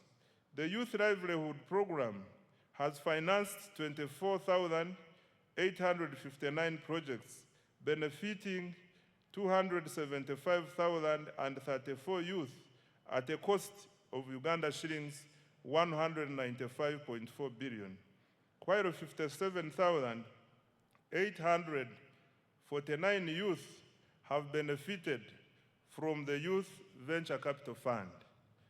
Number 9 is the revolving fund for the creative artists. Government has provided Uganda shillings 33 billion to establish a revolving fund for musicians and other creatives to promote enterprise growth and job creation. 10. Support teachers' circles. Government released Uganda shillings 20 billion to private teachers' unions to strengthen teachers' welfare through improved access to affordable credit. This is in addition to the earlier Uganda shillings 25 billion that was provided to Walimu Sacco umbrella structures. Mr. Speaker, sir, these wealth creation interventions have expanded access to affordable capital, strengthened enterprise growth, and created jobs. In financial year 2026-2027, government has allocated an additional Uganda shillings 2.49 trillion in wealth creation programs to accelerate monetization of the economy and expand wealth creation. I now come to accelerating tenfold growth through the ATMs. Mr. Speaker, having expanded access to capital through our wealth creation programs, government is now intensifying investment in the sectors that will drive Uganda's next phase of economic transformation. These sectors are collectively known as the ATMs, i.e. number 1, agro-industrialization, number 2, tourism development, 3, mineral-based industrial development, including oil and gas, and 4, science, technology, and innovations, including ICT and the creative arts. These sectors are deliberately selected because they represent Uganda's strongest comparative advantages and possesses the greatest potential to generate exports, jobs, incomes, and investment. Together, they form the engine of the tenfold growth strategy. The objective is simple: to convert Uganda's natural resources, human capital, and innovation into wealth, jobs, and prosperity. And I would like now to detail each. Under agro-industrialization, Mr. Speaker, agriculture remains the backbone of Uganda's economy. It employs millions of Ugandans, supplies raw materials to industry, produces exports, and sustains livelihoods across the country. However, Uganda's future prosperity will not come from producing more raw commodities alone. It will come from increasing productivity, expanding value addition, strengthening agro-processing, and improving market access. Government, therefore, continues to invest strategically across the entire agricultural value chain. Mr. Speaker, agricultural transformation begins with science. This year, government made significant advances in agriculture research and genetics. The Antique Vaccine Facility at the National Livestock Resources Research Institute in Nache Sasa was completed and is now operational, producing about 36 million doses, serving 18 million livestock in the first year. The government also produced foot and mouth disease vaccines and continued to advance research on disease-resistant crops and livestock breeds. These investments will reduce production losses, raise productivity, and increase farmer incomes. On water for production and irrigation, Mr. Speaker, climate change continues to expose farmers to significant weather-related risks. Government is therefore accelerating investment in irrigation and water for production infrastructure to reduce dependency on rainfall. Progress was registered on several major irrigation projects, including Kabuyanda Dam in Isinjiro District, Atali in Buramburi District, Wadelai in Pakwach District, Achomai in Bukedea District, Namaisu in the Bududa District, Chembo Mbai in the Buko District, SIP irrigation scheme in the Buramburi District. Solar-powered irrigation schemes are also being rolled out across the country. These investments will support all year-round production, increase resilience, and improve agricultural productivity. On mechanization and animal health, Mr. Speaker, government continued developing regional agricultural mechanization centers and animal disease control centers to improve efficiency and productivity in the agricultural sector. Progress was registered in Chiruhura, Mbale, Chijandongo, Bunyangabo, Nakaseke, Katine, and several other districts. These facilities are improving access to modern agricultural equipment, veterinary services, and disease surveillance systems. On expanding commercial coffee production, Mr. Speaker, sir, coffee remains one of the Uganda's most important export commodities. Government has therefore expanded coffee cultivation into northern and eastern Uganda. During the year, 2 coffee mother gardens were established and over 1.4 million coffee seedlings distributed to 7,532 farmers in northern Uganda. This intervention will broaden participation in one of the Uganda's most profitable agricultural value chains. Financial year 2026-2027 priorities for agro-industrialization. Mr. Speaker, a total of Uganda shillings 2.26 trillion has been allocated to the agro-industrialization program in financial year 2026-2027. This is the highest allocation ever to this program. Priority interventions include: 1, agricultural research and innovation, including funding for anti-tick vaccine commercialization; 2, irrigation and water for production; 3, extension services, more extension workers and their facilitation to reach farmers; 4, provision of good quality agricultural input; 5, post-harvest handling and storage; 6, agro-processing and value addition; 7, quality assurance and certification; and 8, expanding market access.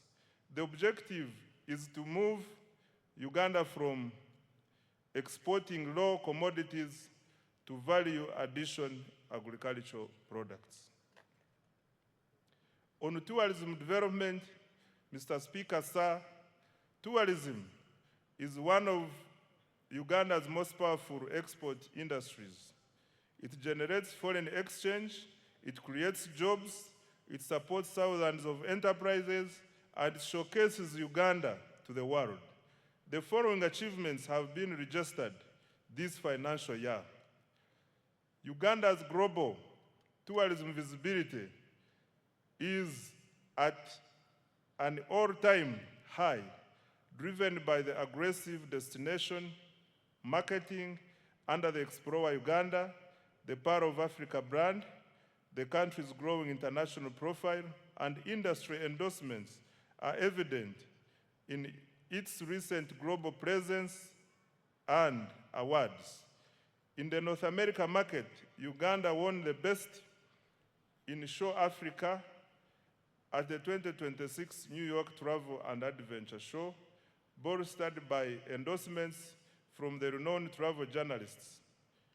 In the Asian market, the country won the Best Exquisite Destination Award at the Outbound Travel Mart in Mumbai and gained strong visibility at the South Asia's leading travel and tourism exhibition in New Delhi. Mr. Speaker, government has intensified the international marketing of destination Uganda through participation in major tourism exhibitions and targeted promotion campaigns in Europe, the United Kingdom, North America, Asia, East Africa, and North Africa. Government also leveraged high-profile platforms, including the Africa Cup of Nations AFCON 2025 tournament in Morocco and the 2025 World Travel Market in London, to showcase Uganda's tourism potential and attract visitors. In addition, Uganda successfully secured a bid to host 2 international conferences, further strengthening its position as a preferred destination for meetings, incentives, conferences, and exhibitions. Uganda also launched the economic and commercial diplomacy strategy as a key instrument for advancing Uganda's economic transformation. Under this strategy, Uganda missions abroad have been assigned clear performance targets focusing on 4 measurable economic outcomes, mainly tourism marketing, trade promotion, investment attraction, and diaspora mobilization. The economic and commercial diplomacy strategy is contributing to improved economic performance with increased international tourist arrivals and receipts foreign direct investment inflows, and merchandise export earnings. Government will continue to leverage its missions abroad to market Uganda as a preferred tourism, conference, and investment destination, expand market access for Ugandan products, attract strategic investors, and mobilize the diaspora to support national development. On tourism infrastructure, Mr. Speaker, government continued to invest in tourism infrastructure and attractions. Progress was made in the development of museums and cultural heritage sites in Moroto and Dokoro. Investments are also underway in the Gwenzori Central Circuit Trail, Chitagata Hot Springs, and visitor facilities at the source of the Nile in Jinja, including an observatory deck and a modern restaurant. Government also established a new wildlife education center in Mbale. These investments are enhancing visitor experiences and strengthening Uganda's competitiveness as a tourism destination. In financial year 2026-2027, the priorities under tourism are the following. Mr. Speaker, government has allocated Uganda shillings 567.32 billion to continue developing the tourism sector next financial year. The priority interventions will include: 1, branding and marketing of Uganda as a tourism and investment destination; 2, tourism infrastructure development; 3, construction of highway sanitation facilities and tourism site refreshment centers; 4, improving and enforcing hospitality standards and training; 5, conservation and wildlife protection to increase wildlife population across the national parks; 6, health tourism; and 7, economic and commercial diplomacy. I now come to mineral-based industrial development. Mr. Speaker, sir, Uganda is richly endowed with minerals. However, sustainable transformation will come not from extracting minerals, but from processing and adding value to them. Government strategy is therefore to transform mineral wealth into industrial wealth, and the following steps have been taken in that direction. 1, government intensified mineral exploration and quantification. Geochemical surveys for gold were undertaken in Kasanda, Chiboga, and Mubende districts. Exploration confirmed an estimated 300 million tons of iron ore in Kabale, Rubanda, Ruchiga, Chisoro, Kanungu, Chiruhura, and Hoima districts. Surveys of copper prospects were conducted at the Bukusu carbonatite complex, which also has the potential for rare earth elements, as well as at the Boma and the Gwensakara sites. Evaluation of uranium, manganese, lithium, and nickel deposits is also ongoing across the country. Number 2, to add value to Uganda's limestone, a new clinker factory was commissioned in Moroto district to produce inputs for cement production.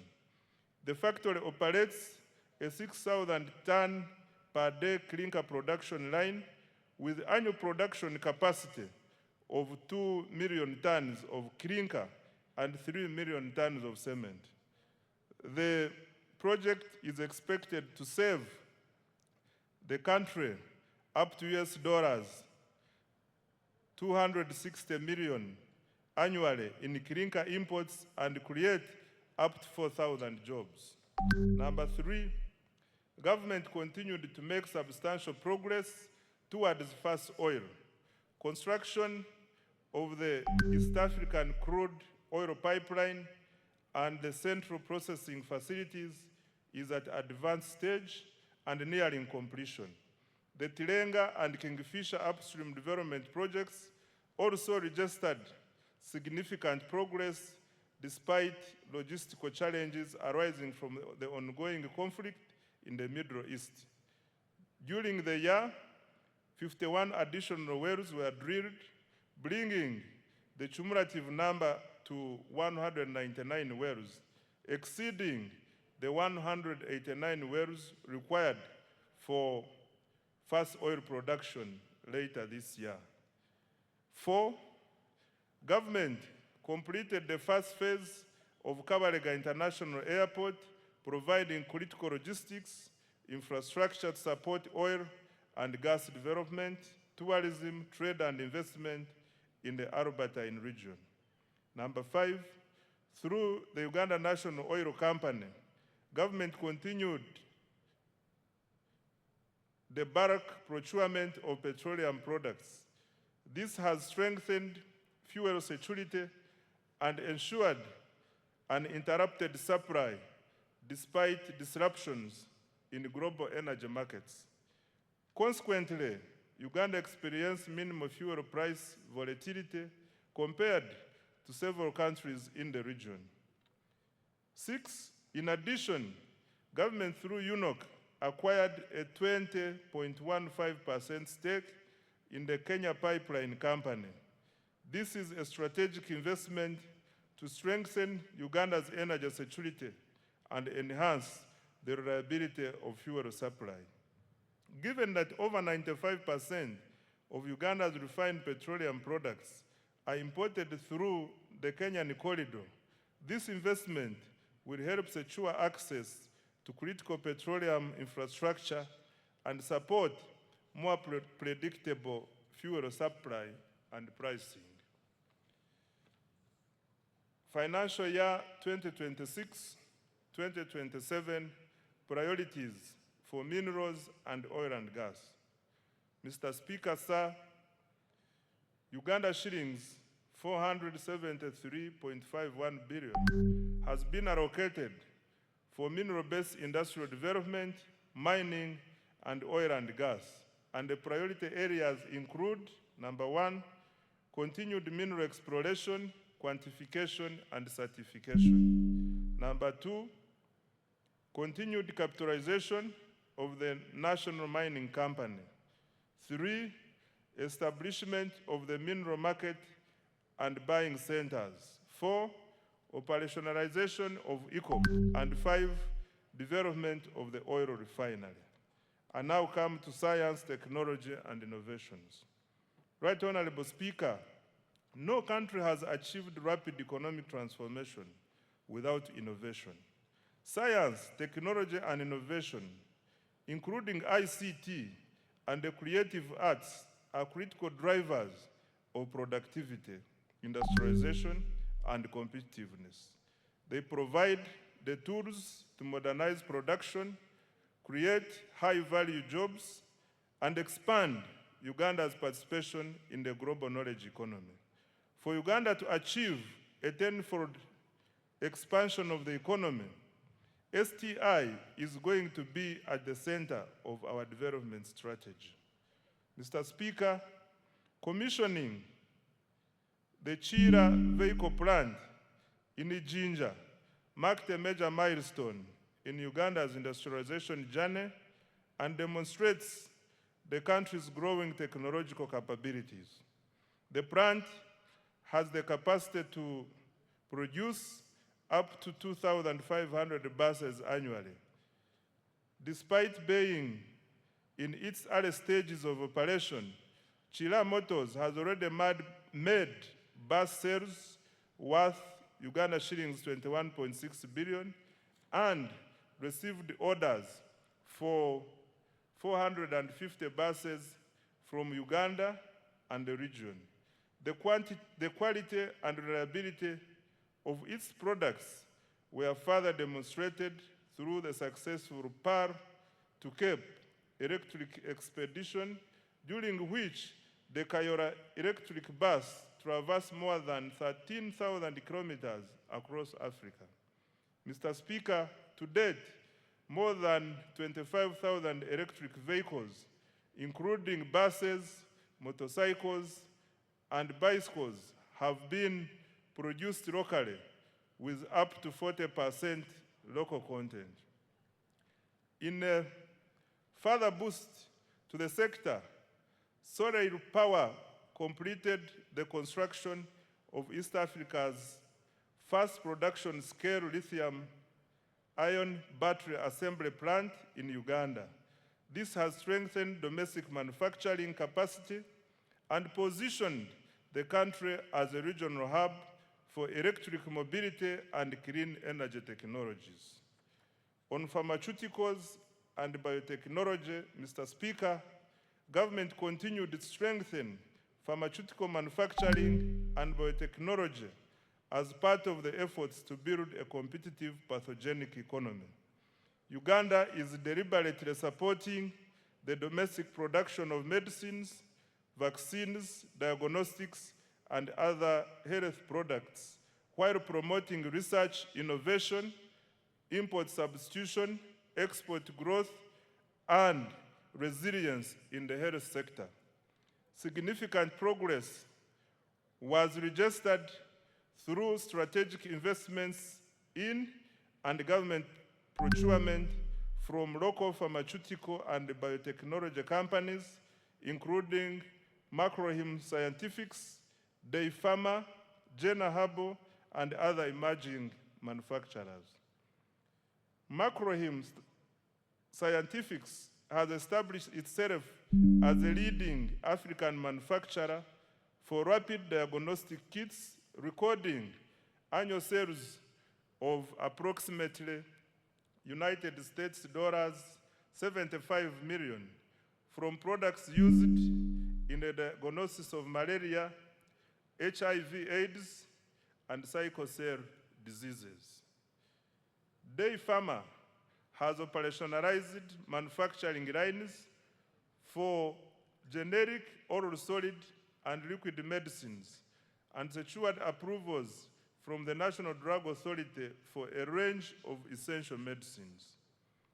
Jena Herbal, the manufacturer of Covidex, has established a pharmaceutical manufacturing facility in Soroti, expanding Uganda's capacity to produce health products locally and strengthening the country's pharmaceutical value chain. These investments are improving health security, reducing imports, and creating high-value jobs. On advancing Uganda's space science, Mr. Speaker, government has strengthened Uganda's space science and satellite technology capabilities. Government established modern ground satellite infrastructure at the Uganda National Space Center at Mpoma Mukono district. This has enabled our scientists to successfully deploy a climate camera to the International Space Station. This has expanded the country's capacity to generate real-time data for climate monitoring, environmental management, disaster preparedness, and evidence-based decision-making. On value addition under STI, Mr. Speaker, government has intensified agro-industrialization initiatives driven by scientific innovation aimed at increasing value addition, branding, and export competitiveness. The Banana Value Addition Facility by Professor Mlanga strengthened its production capacity for banana value-added products and fulfilled export orders from South Korea, Saudi Arabia, Qatar, and Italy. In addition, government has invested in the establishment of the Coffee Park in Ntungamo. The Africa Coffee Park has innovated 18 products of value-added coffee ready to go into the market for roast, freeze-dry, and spray-dry high-level technology.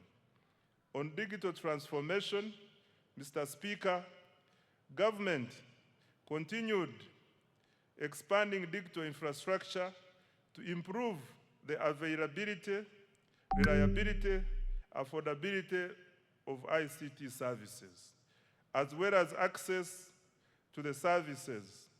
During the year, an additional 879 kilometers of fiber optic cable were installed, bringing the national fiber backbone to approximately 62,941 kilometers. As a result, internet costs declined from $70 to $35 per megabyte per second. Active mobile internet subscriptions stand at 18.5 million, while the number of smartphones connected to Ugandan network has reached 20 million. Total registered mobile telephone subscriptions have reached 57.3 million, placing Uganda among the most connected markets in the region. The increased penetration of mobile telephones has increased financial inclusion and improved access to e-commerce, telemedicine, marketing, and agricultural information for farmers. In the year ending March 2026, mobile money transactions rose by 29% to Uganda shillings 392.7 trillion. Active mobile money accounts stood at 36.7 million. As at 31st March 2026, the number of mobile money agents had reached 1.22 million. I now come to creative arts. Mr. Speaker, to protect intellectual property and artistic works, government enacted the Copyright Enabling Rights Amendment Act 2025. Government also established the Uganda Creatives Revolving Fund to provide affordable financing circles in the creative economy. By December 2025, approximately Uganda shillings 18.99 billion had been disbursed to 50 circles of musicians, benefiting 3,047 individuals, of whom 62% are youth and 43% are women. Government is also finalizing the acquisition of a dedicated home for creative artists to serve as a common user facility for young talents to create wealth and jobs. The priorities for financial year 2026-2027 under STI, ICT, and creatives are the following. Mr. Speaker, Uganda shillings 1.140 trillion has been provided in the new budget for science, technology, innovation, ICT, and the creative industries.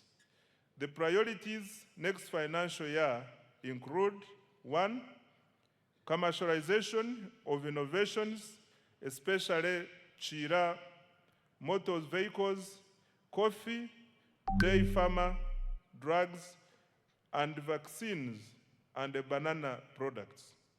Number 2, establishment of a high-tech city.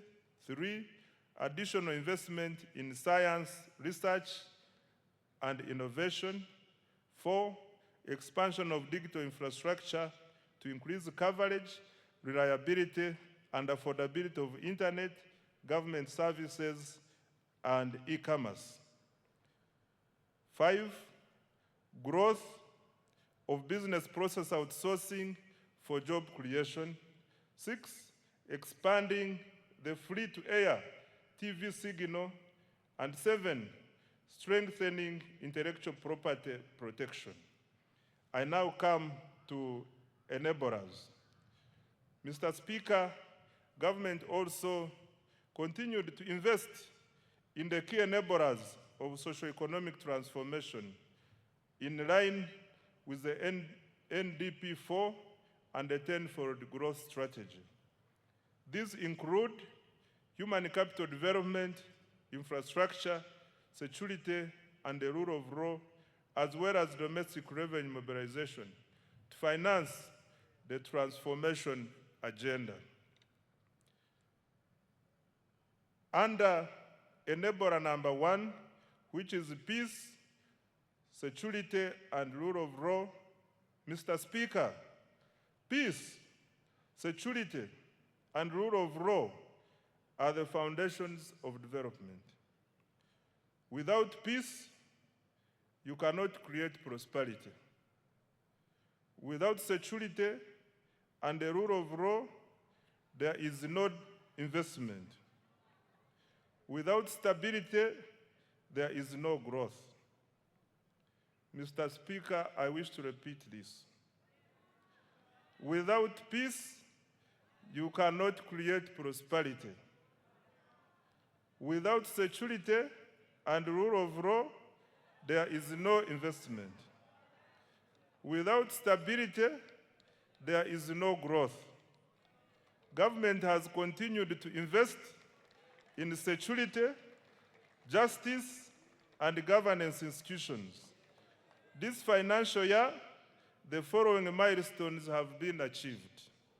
1, government continued strengthening security infrastructure, intelligence services, and operational capacity while improving the welfare of our security personnel in the UPDF, police, prisons, and intelligence services. 2, Uganda remains one of the region's most stable countries. Despite being an election year, reported crimes fell by 10.2% from 218,715 cases in 2024 to 196,405 in 2025, reducing the crime rate from 502 to 427 per 1,000 people. 3, Uganda continued to contribute to regional peace and security through African Union and UN peace support operations in Somalia, alongside military deployments in the Democratic Republic of Congo, South Sudan, and other places. Number 4, the 275-bed National Referral Military Hospital in Mbuya, Kampala, is now operational. It attends to an average of 150 patients per day for services including dialysis, dental care, physiotherapy, and ENT. Number 5, construction of the UPDF military headquarters in Mbuya is 70% complete. In addition, over 230 housing units and new administrative blocks for the Air Force and Marines are under construction to enhance personnel welfare and operational efficiency. Number 6, government provided over Uganda shillings 1.697 trillion to the relevant institutions to organize the recently concluded successful general elections. Number 7, mass enrollment and issuance of national identity cards progressed well. The total population identified with the National Identification Number NIN is 34.14 million, renewals 13.85 million, cards printed 14.67 million, and cards issued to the population, 6.2 million. Beyond securing elections and supporting national security, the national ID has improved access to public services, broadened financial inclusion, and eased travel within the East African community.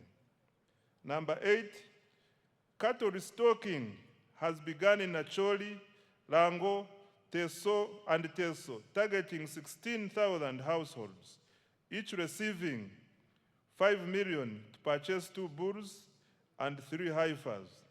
To date, 2,000 households have been compensated. Financial year 2026-2027 priorities for security, governance, and rule of law are the following. Mr. Speaker, government has allocated Uganda shillings 10.21 trillion security, governance, and rule of law institutions for financial year 2026-2027, and the priority interventions include: 1, continued modernization, training, and welfare of the UPDF. 2, full equipping of the National Referral Military Hospital and completion of the UPDF headquarters. 3, strengthening of broader security, counter-terrorism, and regional peace support operations. 4, enhancing community policing, crime intelligence, forensics, and CCTV coverage. 5, cyber security and protection of critical national infrastructure. 6, improving immigration services, NIN/ID enrollment, and e-passport issuance. 7, fighting against corruption. 8, continued cattle restocking in the Acholi, Lango, Teso sub-regions. I now come to enabler number 2, which is infrastructure development. Mr. Speaker, sir, transport infrastructure is the bone marrow of the economy. It connects farmers to markets, workers to jobs, and industries to inputs, while linking exporters to regional and global markets. Electricity powers industrialization and drives economic transformation.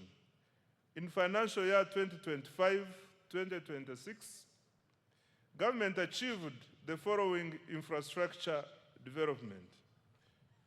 Under roads and bridges, government continued with the construction of 24 major roads, totaling approximately 1,154 kilometers, and rehabilitated a further 949 kilometers of national roads. 2, government continued developing 14 strategic bridges to enhance connectivity, improve access to socio-economic services, and support the movement of goods and people within and across regions. 3, government stepped up maintenance of national roads network. Over 7,400 kilometers of paved and 14,000 kilometers of unpaved roads were maintained through labor-based contracts, and a further 1,282 kilometers of paved and 3,146 kilometers of unpaved roads were looked after under routine mechanized maintenance. 4, government opened 124 kilometers, graded 175 kilometers, and gravelled 64 kilometers of district and community access roads using the force account. 5, local governments maintained 2,700 kilometers of district and community access roads, upgraded and maintained 820 kilometers of city and municipal roads, and rehabilitated 120 kilometers of district roads. Under development of Greater Kampala Metropolitan Area infrastructure, Mr. Speaker, government has embarked on revamping road infrastructure in Greater Kampala Metropolitan Area. The target is to upgrade over 600 kilometers in the next 5 years and to maintain all major existing roads. To date, 297 kilometers of roads have been paved, several roads have been rehabilitated and maintained, and 8 major road junctions signaled to improve traffic flow and road safety. Mr. Speaker, Kampala made history as the first city in Africa to be inducted into the international network of 3 cities in the world. Government will continue building on this heritage and global recognition. In this regard, government has prioritized implementation of a cleanup exercise involving restoration of wetlands and green spaces, enforcing integrated physical planning, including pedestrian-friendly roads, enforcing trade order, and restrictions on all forms of pollution, especially noise. I now come to water transport. Mr. Speaker, government has constructed, maintained, and operated 15 ferries to connect island communities to markets and services. The Buyende Kagwara Kabiramaido ferry has commenced operations. 2 ferries on Lake Bunyonyi in Kabale are under construction and are expected to begin service by June 2027. Preliminary works for the Bukasa Inland Port are nearly complete, paving the way for commencement of the actual construction. On railway transport, Mr. Speaker, government has commenced construction of the 273-kilometer standard gauge railway from Maraba to Kampala. Upon completion, container transport costs from Mombasa to Kampala are projected to fall from about $3,500 to roughly $1,600, and transit time from 5 days to 1 day. Rehabilitation of the Tororo-Gulu meter gauge railway reached 66% completion, while the Kampala-Mukono section has been complete. On air transport, Mr. Speaker, with regard to air transport, physical works for Kabalega International Airport are complete. Government is now finalizing operational requirements to get the airport ready for first oil and AFCON 2027. Construction of Kidepo International Airport is underway to boost tourism in Karamoja. Phase 1 of Entebbe International Airport's rehabilitation and expansion is complete, with a new passenger terminal and expanded cargo facility. The passenger terminal capacity has risen from 2.0 million to 3.5 million travelers per year. 12 regional aerodromes have been maintained to support regional connectivity for tourism and trade.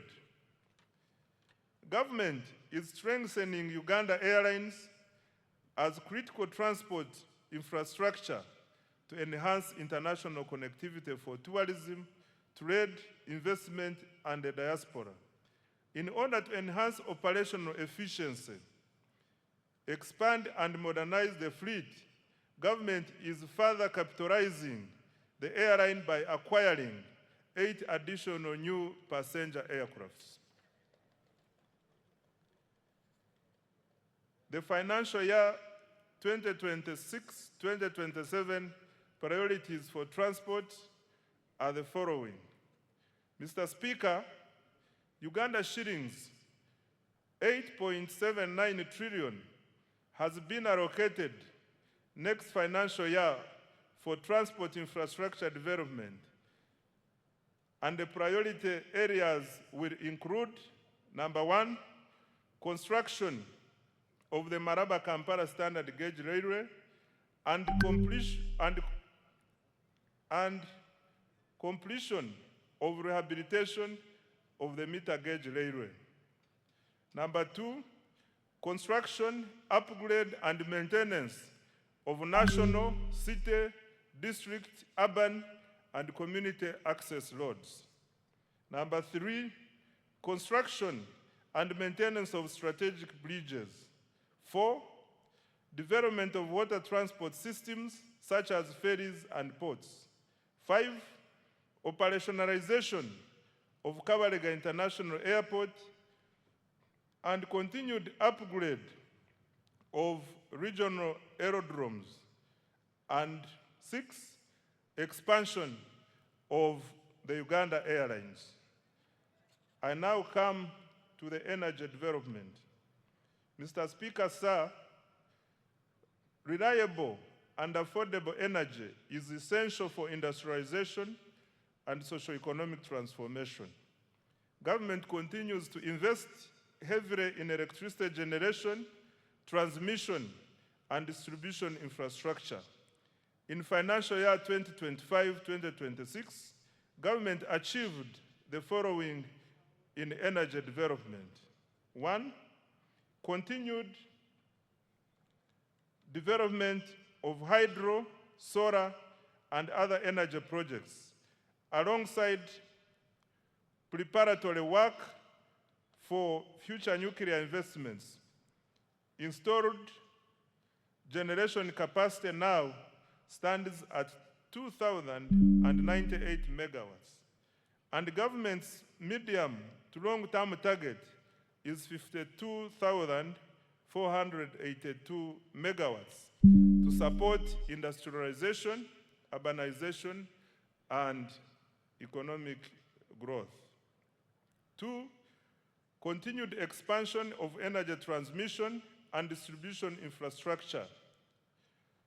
Completed and continued construction of multiple lines, including the Kole Guru Nebi Arua line, 132 kV, the Kampala Metropolitan Transmission Line, 132 kV, including 2 associated mobile substations, Mirama, Kabale, 132 kV, Karuma Tororo, 400 kV, Tororo Resource, 400 kV, Mutundu Entebbe, 132 kV, and Lira Guru Agago, 132 kV. Good progress has also been made on substations serving industrial parks in Mbale, Kapeka, and the Kabalega Petrochemical Industrial Park. 3, the share of households in rural areas connected to grid electricity has nearly doubled in the 3 years, from 6.8% in financial year 2021-22 to 11.4% in financial year 2024-2025. 4, through Uganda Energy Credit Capitalization Company, government commenced construction of 4 small mini hydro power sites expected to generate 5 megawatts of electricity. These sites will be completed in March 2027 and will provide reliable power to very hard to reach and remote areas. Further, under the Electricity Access Scale-Up project, 419,592 off-grid solar connections have been made countrywide. Financial year 2026-2027 priorities for the energy sector are the following. Mr. Speaker, government has allocated Uganda shillings 2.07 trillion to energy development, and the priority interventions include: 1, expansion of generation capacity by commencing the 380 megawatt Kiba hydroelectricity plant, a floating solar plant at Isimba, and 500 megawatts of utility scale solar in the Elgon and Acholi regions. 2, preparatory work for nuclear energy generation at Buyende. 3, expansion of transmission and associated substation infrastructure. 4, rural electrification. And 5, industrial power connections. I now come to investing in the people.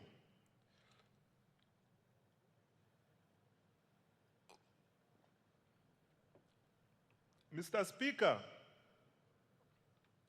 economic transformation is ultimately about people. A healthy, educated, skilled, and productive population is indispensable for sustained growth and shared prosperity. That is why government continues to allocate a large share of the discretionary budget to human capital development, i.e. health, education, water and sanitation, and social protection. During financial year 2025-2026, the following milestones were achieved. Under health, Mr. Speaker, government sustained its policy of progressively increasing investment in essential medicines and health supplies. Accordingly, funding through the national medical stores was increased by Uganda shillings 145.33 billion to Uganda shillings 862.93 billion in financial year 2025-2026. Government will continue to increase domestic financing for essential health commodities with the aim of substantially reducing reliance on donor support. This will guarantee uninterrupted access to essential medicines like antiretroviral medicines, anti-malarial drugs, vaccines, immunization supplies, laboratory commodities, and anti-tuberculosis medicines. Government continued to modernize healthcare infrastructure and equipment. During the year, 17 regional referral hospitals and 25 general hospitals were equipped with neonatal intensive care units. In addition, 14 regional referral hospitals received CT scan machines. Construction and upgrading of 31 health facilities across Karamoja is ongoing. Government also completed high-capacity medical waste incinerators in Fort Portal, Guru, Mbarara, KCCA, and Lira. Busorwe, Gombe, Kaworo hospitals were also rehabilitated. Right Honorable Speaker, government continued to promote preventive health care through immunization, disease prevention, and nutrition programs. Immunization coverage for children under 1 year reached 94%, while first dose measles, rubella coverage reached 93%. Government also conducted nationwide campaigns against malaria, HIV, AIDS, Ebola, cholera, and yellow fever, and promoted nutrition education for children, pregnant women, the elderly, and other vulnerable groups. Government also continued to expand specialized healthcare services in oncology, cardiology, and other fields, reducing the need for treatment abroad. The Uganda Heart Institute conducted 634 cardiac interventions, including open heart, closed heart, vascular, and catheterization procedures. In April 2026, the Uganda Cancer Institute successfully performed the country's first bone marrow transplant. Mr. Speaker, specialized healthcare services will be further strengthened by ongoing investments. The 250-bed capacity cardiac hospital in Naguru, Kampala is 44% complete and expected to be completed by June 2027. The International Specialized Hospital of Uganda at Lubowa is 75% complete and will be completed in December 2027. Mr. Speaker, I wish to repeat this one. The International Specialized Hospital of Uganda at Lubowa is 75% complete and will be completed in December 2027. The first phase of the Nuclear Medicine Center for the cancer treatment is 95% complete, with radiotherapy and advanced molecular imaging services. Phase 2 of the PET Center is 10% complete. Regional cancer centers in Mbarara, Arua, and Mbale are under construction, while the Guru Center is fully operational. Other achievements in the health sector include: 1, expansion of the national e-health digital infrastructure to support telemedicine, health information management, medicine tracking, and monitoring of health workers' performance. B, or number 2, strengthening the national ambulance and emergency care system through the deployment of additional ambulances. Mr. Speaker, the priorities under the health sector for financial year 2026-2027 are the following. Government has allocated Uganda shillings 5.23 trillion for the health sector in financial year 2026-2027. The funding will focus on number 1, maternal and child health; 2, nutrition improvement; 3, expanded immunization; 4, prevention and treatment of non-communicable diseases; 5, provision of essential medicines; 6, strengthening specialized healthcare services; 7, improving emergency response systems; 8, exploring feasible pathways towards universal health coverage. I now come to water and sanitation. Mr. Speaker, access to clean and safe water remains fundamental to public health, human dignity, and economic productivity.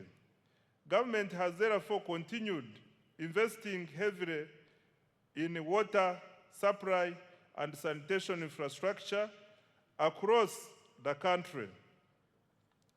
Access to improved water sources continues to expand, with 71% of households now having access.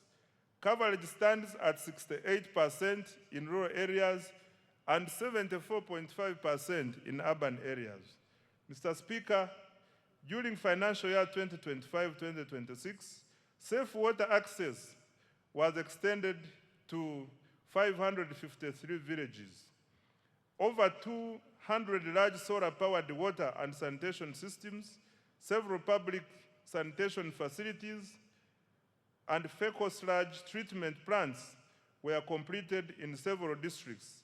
In addition, a number of urban water systems were expanded. Government has allocated Uganda shillings 1.013 trillion in financial year 2026-2027 to further expand access to safe water and sanitation services across the country. The objective is to ensure universal access to safe water and sanitation services. I now come to education, skills, and sports. Mr. Speaker, education remains the most powerful instrument for social mobility and long-term economic transformation. During the financial year 2025-2026, the following milestones have been achieved in the education sector. 1, in order to expand access to education, government continued financing universal primary education, UPE, and universal secondary education, USE. Approximately 9.52 million learners benefited from UPE, while about 995,116 learners benefited from universal secondary education and universal post-O-level education and training. 2, government completed construction of 90 additional seed secondary schools, expanded 54 existing schools, and operationalized 259 seed schools. 3, in preparation for AFCON 2027, Hoima Stadium has been completed, upgrades to Nambole Stadium are progressing well, and other required tournament facilities remain on schedule. Further construction of Akibwa Stadium is on schedule. Number 4, government has intensified investment in STEM, technical and vocational education, industry-linked skills development, and digital literacy. In financial year 2026-2027, priorities for education, skills, and sports, Mr. Speaker, are the following.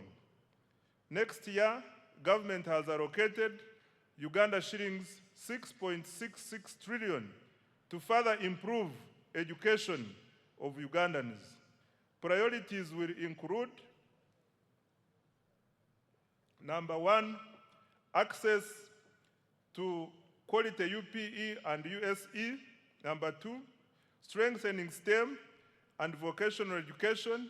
3, improving teacher welfare and training with emphasis on pre-primary teachers. 4, curriculum reform.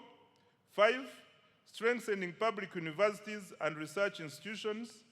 And 6, completing critical sports infrastructure for AFCON 2027. Mr. Speaker, beginning financial year 2026-2027, an additional Uganda shillings 568.65 billion has been allocated to enhance salaries for primary school teachers and arts teachers in secondary schools and BTVET institutions. I now come to social protection and inclusive development. Mr. Speaker, the NRM government has over the years ensured economic growth is inclusive. Government continues implementing targeted programs aimed at supporting vulnerable groups and expanding economic participation. The following are some of the achievements. 1, government has continued to support older persons through the Social Assistance Grant for Empowerment SAGE, which has cumulatively reached 489,673 beneficiaries, with a total of Uganda shillings 836.1 billion. In addition, the Special Enterprise Grant for Older Persons has supported 17,245 older persons with approximately Uganda shillings 13 billion.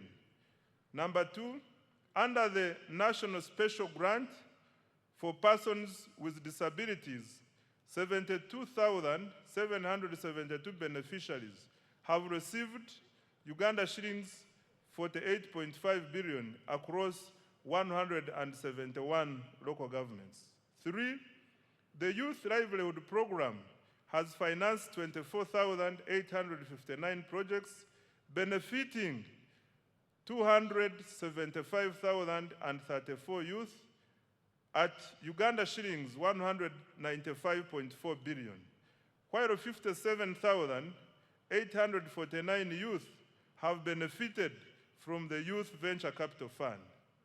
Four, the GROW project has extended Uganda shillings 111.1 billion in loans to 4,889 beneficiaries, while the Women Entrepreneurship Program WEP has cumulatively supported 244,805 women with Uganda shillings 153.5 billion. And five, government has continued to negotiate bilateral labor agreements to protect workers' rights, promote decent work, and expand overseas employment opportunities for skilled Ugandans. Financial year 2026-2027 priorities for social protection.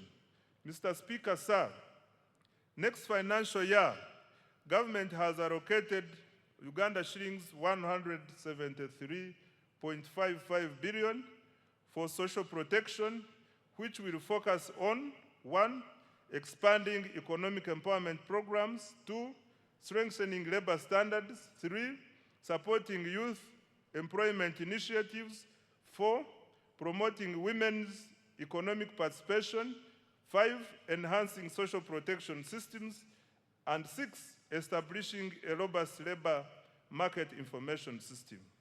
Mr. Speaker, overall, Uganda shillings 13.56 trillion has been allocated next financial year to invest directly in the people of Uganda through health, education, social protection, and water and sanitation.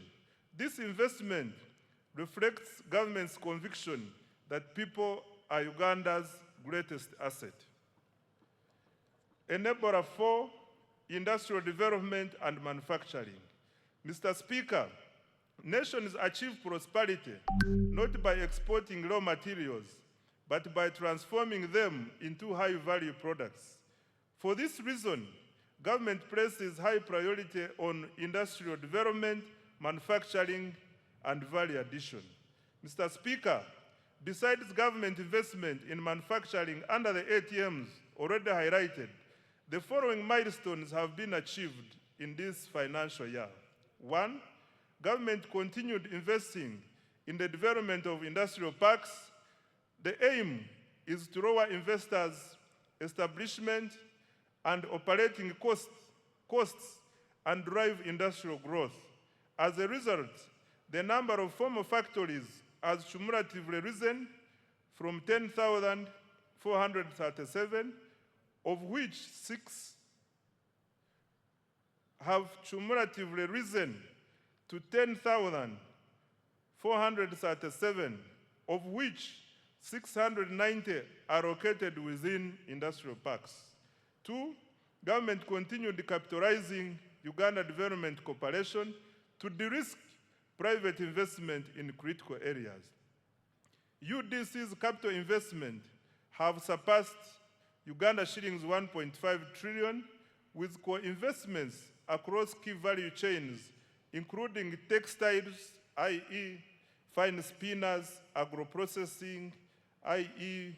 Biyinzika Enterprises Limited, and Bukona Agro-Processing, and pharmaceuticals, East African Medical Vitals Sanga, Vetchem Limited, and Alphasan Uganda Limited.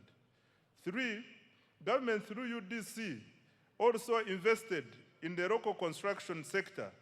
UDC invested in Abubakar Technical Services, the Ugandan firm delivering key national roads, including Busunju Chiboga Hoima, 145 kilometers, and Matugasemu to Kapeka, 41 kilometers, among others.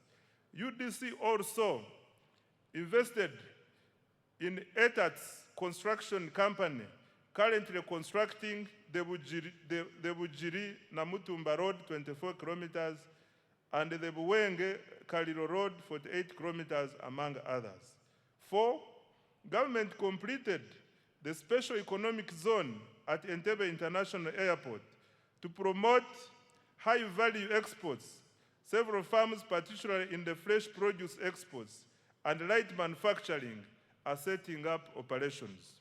5, continued expansion of presidential zonal hubs, which are tackling youth unemployment by providing practical industrial and vocational skills.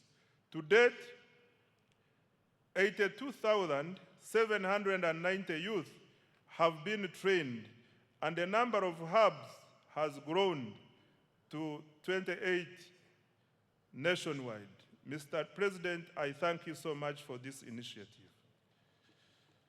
Financial year 2026-2027 priorities for manufacturing and industrial development. Mr. Speaker, government has allocated Uganda shillings 1.03 trillion to the manufacturing program for financial year 2026-2027. Priority interventions include: 1, additional capitalization of UDC to drive industrial development; 2, industrial infrastructure development, particularly industrial parks, including new fully serviced plug and play parks; 3, value addition to agricultural raw materials and minerals; 4, supporting market access for Ugandan manufactured products; 5, strengthening the functionality of special economic zones; and 6, industrial research, including the establishment of regional industrial incubation hubs. Under market access for wealth creators, Mr. Speaker, wealth creators need access to both domestic and export markets. Expanding the domestic market requires higher household incomes and increased purchasing power to stimulate demand for locally produced goods and services. Export growth, on the other hand, requires deeper regional integration to access larger markets within the East African Community, COMESA, and the African Continental Free Trade Area. These opportunities are complemented by preferential and duty-free market access arrangements negotiated with key partners, including the European Union, the United Kingdom, Russia, Serbia, and the countries in the Middle East.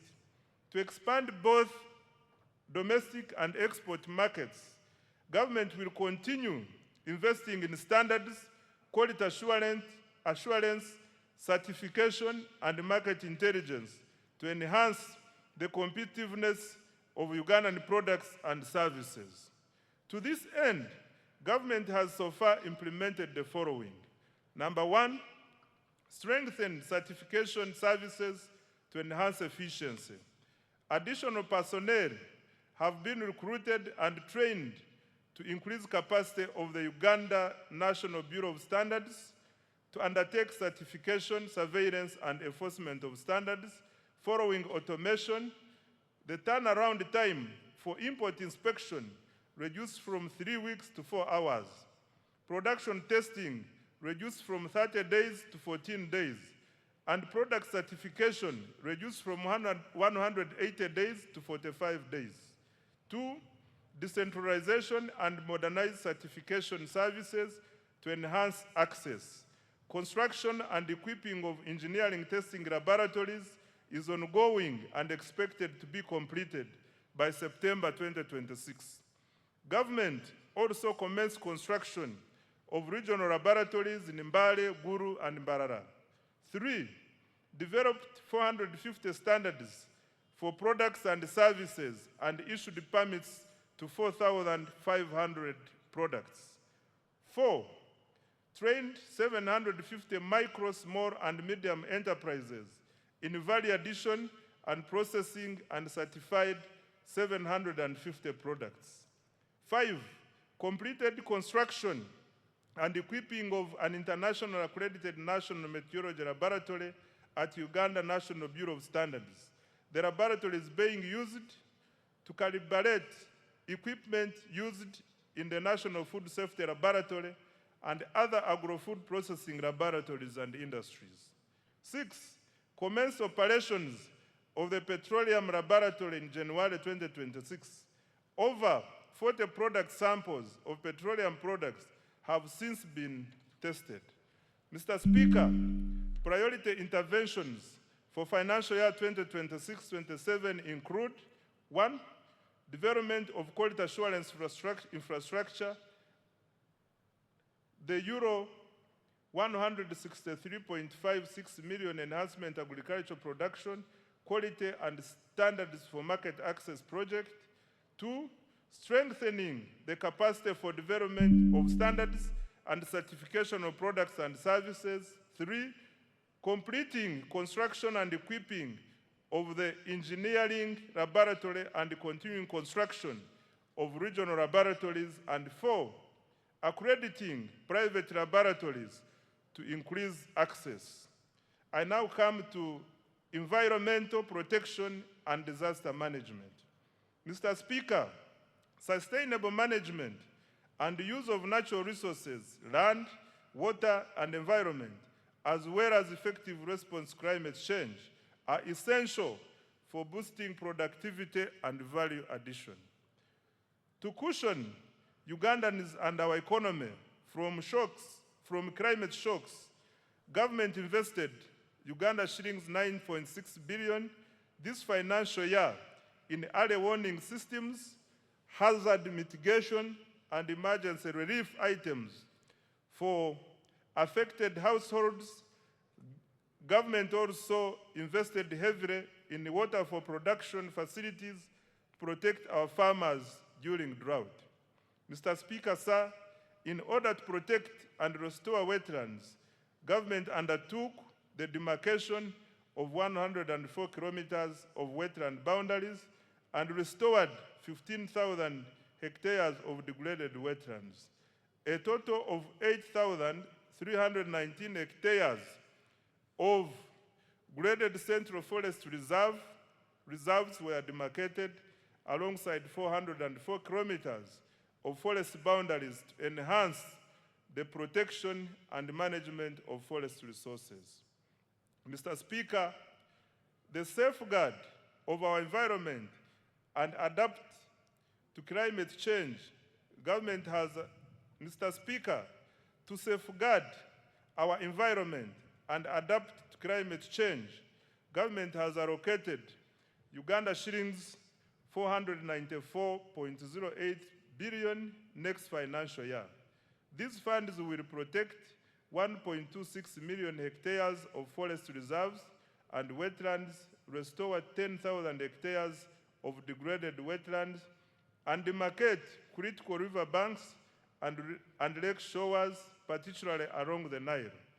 We will also upgrade meteorological services and early warning systems to deliver accurate forecasts for agriculture, aviation, and climate monitoring. In addition, Uganda shillings 361.88 billion has been allocated to the contingency fund to strengthen our national disaster response next financial year. I now come to administration of justice. Mr. Speaker, under the administration of justice program, the following achievements were recorded. 1, expanded access to justice with the proportion of districts having complete justice service points rising from 79% in financial year 2020-2021 to 89%. This was achieved by operationalizing new high court circuits now at 29 and establishing 10 additional magistrates courts now totaling 268, including in the island communities. 2, decentralization of the Court of Appeal is underway in Mbarara and Guru to improve regional access to appellate justice. 3, judicial capacity has been strengthened with the appointment of additional justices of the Court of Appeal, now 20, and High Court, now 88, along with more magistrates to reduce case backlog and serve high-demand areas. 4, resolution of commercial disputes has improved. Between 2023 and 2025, the judiciary disposed of 38,102 commercial and land cases worth Uganda shillings 14.47 trillion, unlocking capital and boosting economic activity and investment. Promotion of alternative dispute resolution has been scaled up, resolving over 8,000 cases in financial year 2025-2026. Alongside nearly 25,000 small claims matters worth Uganda shillings 19.5 billion. 6, mobile courts have been deployed to hard-to-reach and refugee hosting areas, bringing hearings into communities to accelerate case resolution and improved access to justice. In financial year 2026-2027, priorities for administration of justice, Mr. Speaker, are the following. Uganda shillings 665.55 billion has been allocated under this program for financial year 2026-2027 to number 1, expand access to justice and further decentralize appellate services. 2, recruit and deploy judicial officers. 3, reduce case backlog through alternative dispute resolution and mobile courts. 4, digitize courts, case management and e-filing. 5, strengthen prosecution, forensic services, and anti-corruption efforts. And 6, upgrade court infrastructure and circuit operations. I now come to legislation and oversight. Mr. Speaker, sir, during financial year 2025-2026, the 11th Parliament held 34 sittings, passed 18 bills, and concluded one petition, passed 29 resolutions, and adopted 22 reports. Most importantly, the turnaround time for enacting legislation has reduced significantly, and I want to congratulate the 11th Parliament upon this achievement. Next financial year, government has allocated Uganda shillings 1.23 trillion to enable Parliament to fulfill its constitutional mandate of legislation, appropriation, oversight, and effective representation.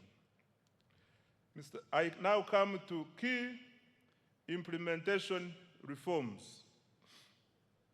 Mr. Speaker, achieving tenfold growth requires more than investment. It requires discipline, it requires accountability, it requires efficiency, and it requires integrity. Government will therefore undertake a comprehensive implementation reform agenda aimed at eliminating waste, corruption, delays, and inefficiency. In this regard, government is implementing a cleanup. This means enforcement of the laws and regulations to ensure institutional effectiveness, leading to improved service delivery and public trust. The specific priorities in the cleanup include: 1, enforcement of budget discipline and accountability. In financial year 2026-2027, going forward, as part of the performance contracts, all accounting officers will sign a budget discipline and accountability charter, which provides for sanctions against breaches of accountability rules in planning, budgeting, and execution of public resources. 2, combating corruption through procurement reforms, digitization, strengthening internal controls and audits, and ensuring transparency to facilitate accountability. 3, continued enforcement of trade order and traffic discipline to promote safe, orderly, and livable cities and urban centers and improve the safety of public transport.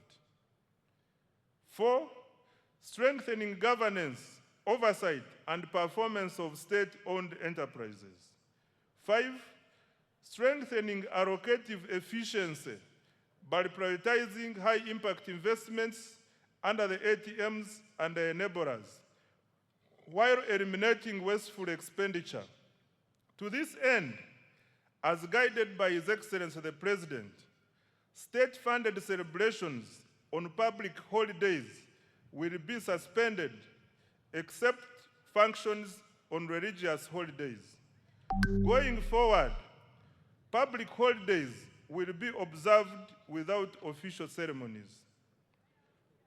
6, centralizing the management of counterpart funding under the Treasury to safeguard funding for priority projects. 7, implement the Contributory Public Service Pension Fund to attain fiscal sustainability of the management of pension liabilities for government workers. I now come to the financing of the budget for financial year 2026-2027. The financing strategy for financial year 2026-2027. Mr. Speaker, the financing strategy for financial year 2026-2027 seeks to create additional fiscal space to finance government priorities while maintaining debt sustainability. This will be achieved through, number 1, strengthening tax administration and compliance. 2, introducing targeted tax policy measures to increase domestic revenue. 3, mobilizing concessional financing from development partners and international financial institutions. And 4, expanding alternative sources of financing, including public-private sector partnerships, venture capital, innovative instruments such as Sukuk, and listing of commercially viable public enterprises on the stock exchange. Resource envelope. Right Honorable Speaker, the total resource envelope for financial year 2026-2027 is 84,391,743,343,426 shillings. This is detailed as follows. 1, domestic revenues, Uganda shillings 45.96 trillion, of which 40.16 trillion is tax revenue, 4.02 trillion is non-tax revenue, 1.44 trillion is petroleum revenue, and 339.8 billion is local government revenue. 2, domestic borrowing, Uganda shillings 11.97 trillion, 3, domestic debt refinancing is Uganda shillings 13.97 trillion. External borrowing for general budget financing is Uganda shillings 1.22 trillion. And external financing for projects is Uganda shillings 11.27 trillion. Expenditure allocations. Mr. Speaker, a summary of the allocations of the above resources is as follows. 1, wages and salaries, Uganda shillings 9.709 trillion. 2, non-wage recurrent expenditure, Uganda shillings 33.276 trillion, which also includes operational funds for institutions, financing for all wealth creation funds, financing for science and technology investments, grants for education and health, medicines, maintenance of infrastructure, and interest payments, among others. 3, development expenditure, Uganda shillings 22.054 trillion. 4, domestic debt refinancing 13.967 trillion. 5, debt amortization, Uganda shillings 4.181 trillion. 6, domestic debt repayment to Bank of Uganda, Uganda shillings 547 billion. 7, domestic arrears, Uganda shillings 317 billion. And 8, local government expenditure from own revenue, Uganda shillings 339.8 billion. Mr. Speaker, details of the resource envelope and expenditure allocations by vote for financial year 2026-2027 are provided in annexes 1 and 2, respectively, of this speech. The budget for financial year 2026-2027, totaling to 84.39 trillion, has therefore increased by Uganda shillings 2.78 trillion from the revised budget of Uganda shillings 81.61 trillion for financial year 2025-2026. I now come to the tax measures for financial year 2026-2027. Mr. Speaker, sir, let me now highlight the key tax policy measures as approved by Parliament to support domestic revenue mobilization, investment, job creation, and economic growth. Under income tax, Mr. Speaker, Parliament approved the following income tax measures. 1, extension of income tax exemption for Bujagali Energy Limited until 2032 to support affordable electricity tariffs at an estimated revenue cost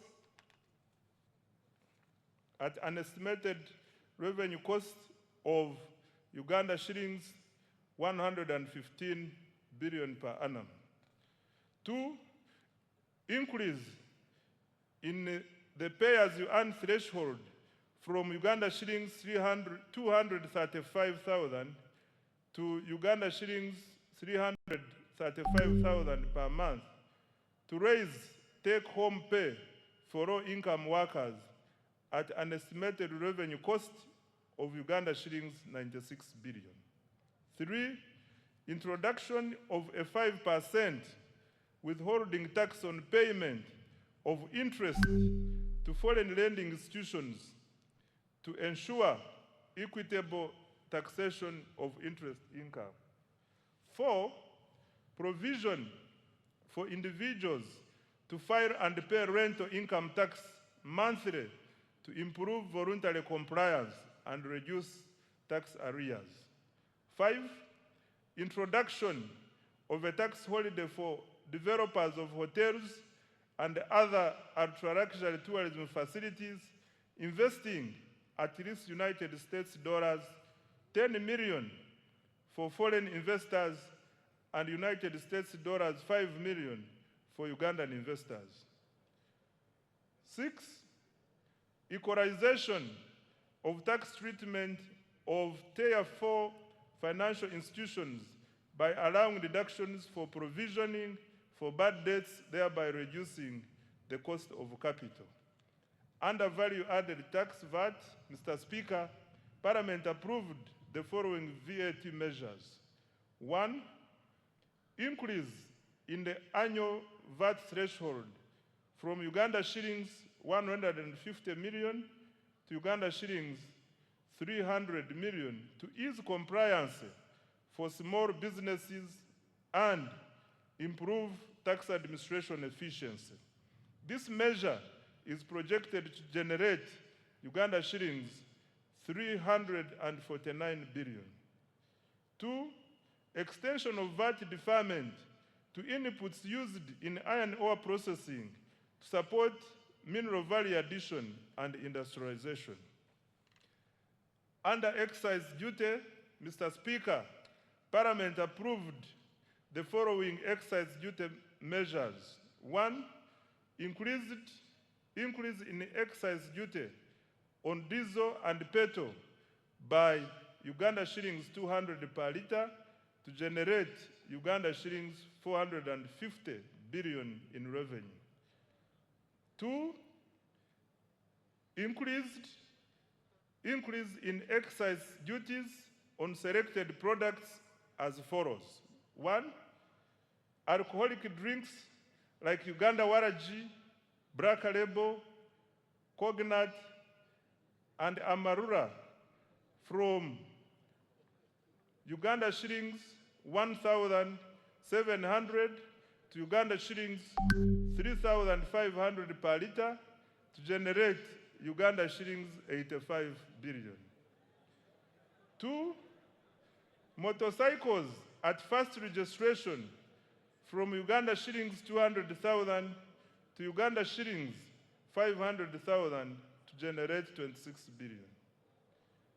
3, single-use plastics from 2.5% or $70 per ton to 25% or $1,500 per ton to protect the environment and raise 10 billion. 4, cooking oil from Uganda shillings 200 to Uganda shillings 400 per litre to generate 25 billion. 5, cement from Uganda shillings 500 to Uganda shillings 750 per 50 kilograms per bag to generate 15 billion. And 6, sugar from Uganda shillings 100 to Uganda shillings 200 per kilogram to generate 25 billion. Introduction of excise duty on selected products as follows.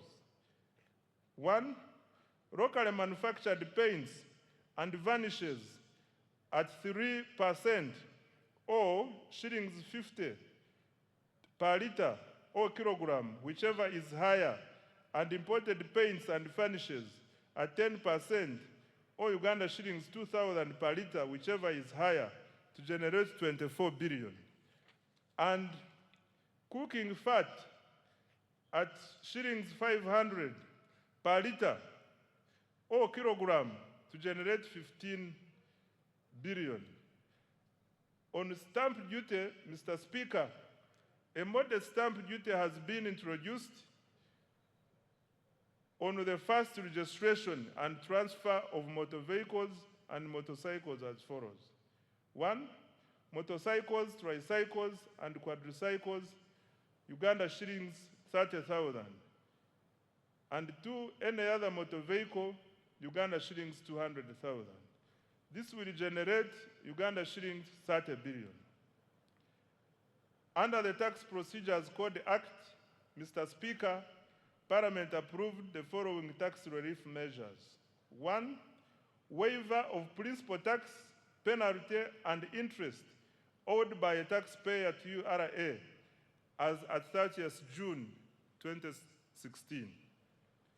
2, extension of the waiver of interest and penalties outstanding as at 30th June 2025, provided the principal tax is paid by 30th June 2027. On external trade, Mr. Speaker, Parliament approved an increase in environmental levy on imported used clothing from 15% to 30% of cost insurance and freight, CIF value, to support local manufacturing as well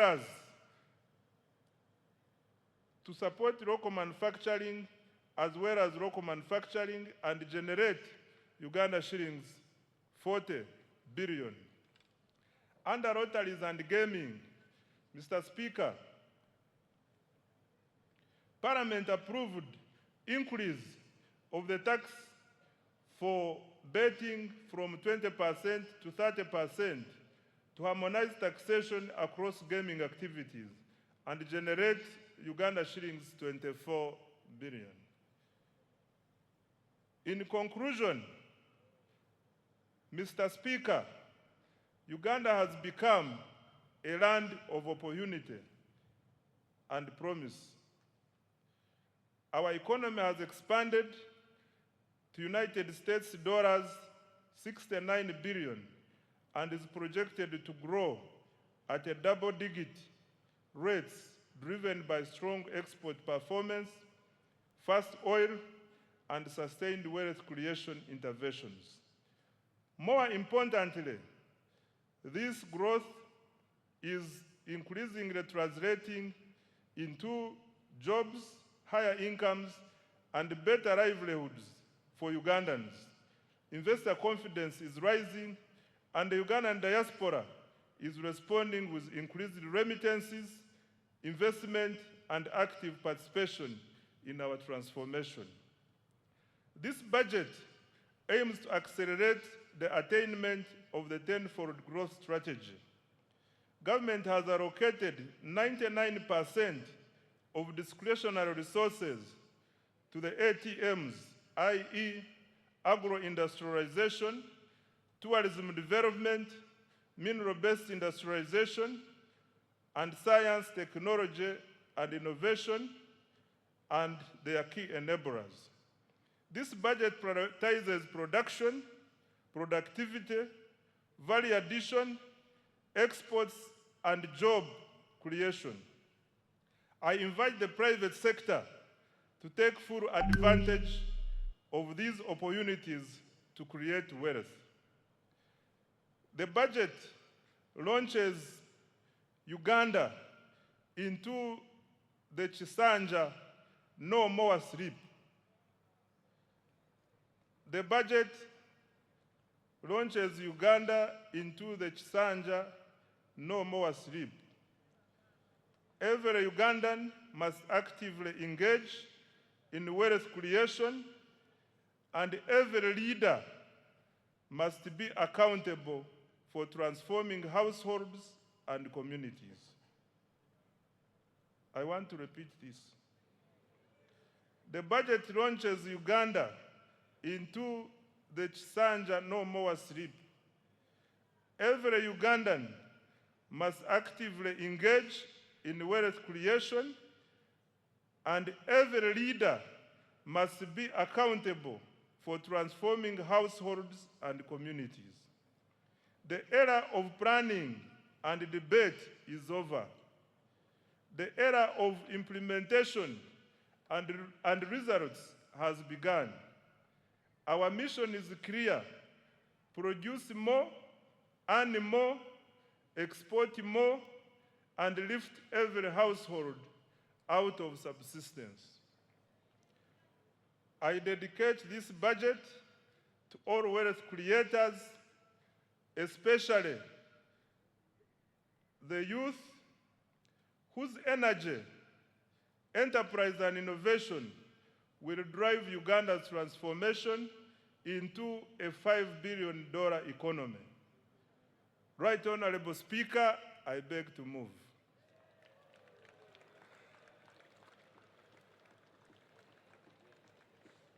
Thank you very, very much. I was wondering what you were drinking. I realized it was Uzima, Uzima water that gave you extra strength. Thank you very much. Make the Honorable Minister of Finance feel welcome and appreciated for the good work. Thank you, Honorable Minister, and by extension, His Excellency the President, for your clear delivery of the budget speech for the 2026-2027. As I'm made aware already that every member of Parliament has a text as the budget speech already. I urge you to take note of the government's budgetary priorities and related matters for the coming financial year. This will greatly inform our legislative oversight. Honorable Minister, thank you once again. I didn't know you could stand for that long.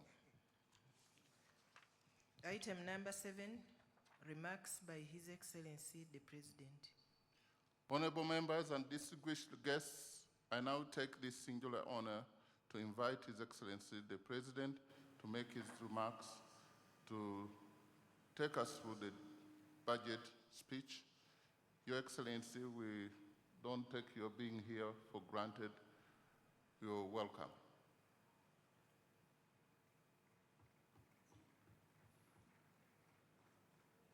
If you really want to stamp your feet, please do it. You have the permission of the chair, of the speaker. Thank you. Her Excellency the Vice President, thank you so much. Her Excellency the Vice President, the Right Honorable Speaker of Parliament,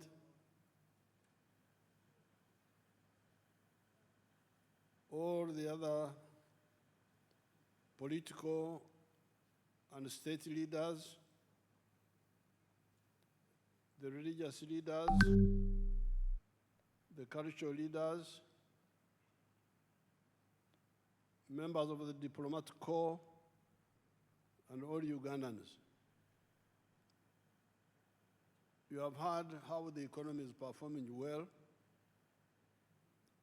in spite of many problems in the world. The economy is performing well because Uganda is a very rich country.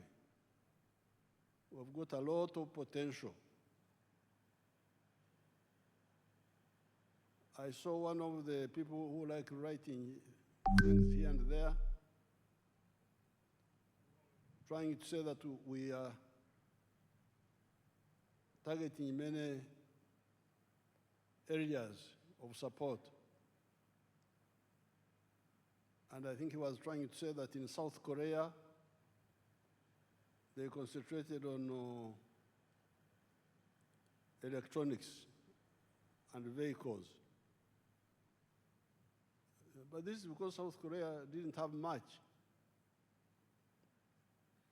They concentrated on on the little they had. With us, we have got what South Korea has and much more than that. So that's why I really don't listen so much to people who are running around panicking and so on. What is crucial is clarity here within Uganda about our potential. And the next most important thing is the African market, because when you produce, you must sell. And Africa is our sure market, and then we can add other markets. So this growth of 6.4%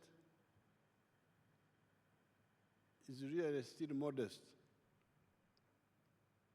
As you heard, next year, the growth will go to 10.2%. Because of the petroleum.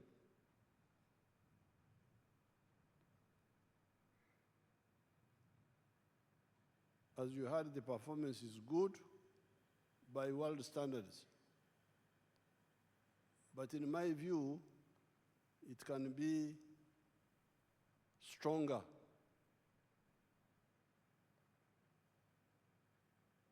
I have been,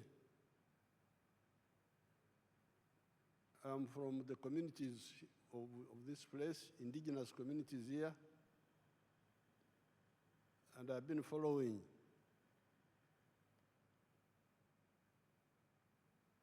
our developments for now 65 years, very closely. But what you need to know is that the aim of the NRM is not just growth, but transformation, socio-economic transformation. It is now, but before I talk about other things, I want us to solve this little problem of Ebola. Ebola is a very simple disease. It is not like Corona, as I said last night. Corona was very dangerous because it was spreading by breathing, which meant that if you sat, the other time, I got Corona from you people in Chankwanzi. When I took a group photograph with you people without my mask, I got Corona. And I was here for 21 days sitting in the house. So Corona was really dangerous. It was spreading by breathing. But this Ebola spreads only by contact. And contact, close contact with the sweat, with the vomit if they vomit, with the blood, sexual, kissing, saliva. When the person is already sick, not showing symptoms of sickness. So therefore, really, it can be stopped. We just need to get rid of the carelessness. As I told you last night, we have had 19 cases so far. 14 from our brothers in Congo, 14 of them who came. 2 died. But those who came early, 4 of them have already recovered, the Congolese. 4 have already recovered and been discharged. The others are also recovering. They are not, our people think no more of them will die. And the 2 people who died were the Congolese from the 14. Now, the 5 Ugandans who were infected were the 4 health workers in one of the Kampala hospitals who handled the sick people without taking precautions. That's how 4 of them were infected. Carelessness. Now the 5th one, the Ugandan, was the taxi driver who drove the sick man from Hoima to here. I don't know whether he was greeting him or what, because just driving, if he sits in his chair and you sit in yours, why should he infect you? But fortunately, that driver has now recovered. So of the 4 who recovered, 4 of the 5 who recovered, 4 are Congolese, 1 is a Ugandan. And the 2 who died were all our Congolese brothers. So, and in the last 5 days, there's been no new case. This is very simple. I'm really, I don't like people who don't take life seriously. Because if you want to achieve what you want to achieve, you must be very serious with your life. And part of life is health. If you have good health, you can be able to do what you want to do. The other day I was here, I was seeing you shaking hands, hugging. These are members of parliament now, setting a bad example for all these Africans to get sick and then go in hospitals and so on, or die even. So please, I want to use this occasion to appeal to all the Ugandans to really finish this little problem of Ebola. Ebola is not a serious problem. Yes, there's no vaccine against Ebola yet. There's no direct medicine, but it is very easy to avoid, number 1. And number 2, even when you get infected, if you report early by controlling the temperature, by controlling the rehydrating you when you vomit and sweat, you can recover, like these people have recovered. So let's I appeal to all Ugandans to solve this little problem. Our brothers and sisters in Congo were coming through the borders. We stopped the buses and passenger vehicles. We only allow cargo, lorries and petrol tankers and so on. But people were coming through the border, the Panya. That's why we have discussed with the Congo government, and they have allowed us to work with them to open medical stations inside Congo near the border and announce, invite our Congolese people, anybody who is sick, come here, don't try to go to Uganda. Because when you go to Uganda, you waste time, you lose time, come here, this is nearer, and we are doing the same here as we are doing in Uganda. So we hope to finish this little problem of Ebola. But you need to set example, shaking hands, hugging. Then these pastors that they are blessing people, as if God is deaf. You can pray, God will hear you without touching people, the health workers. Many of them have died in Congo. That's what I hear. Many of these pastors. Some of the people who were the pastors blessing people.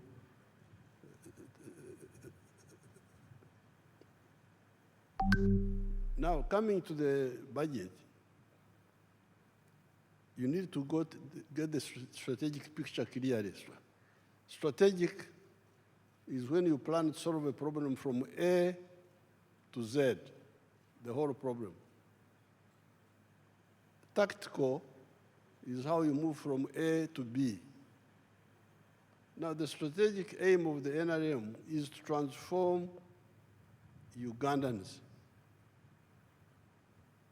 And I want to put it to you that it has taken a bit too long, although we have done well, but we could have done better.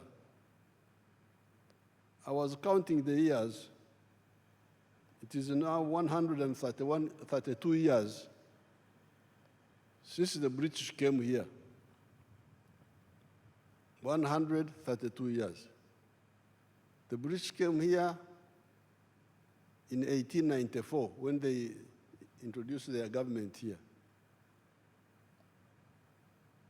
Europe had started modernization. Capitalism had started. The money economy we are talking about had started. It is now 132 years from 1894.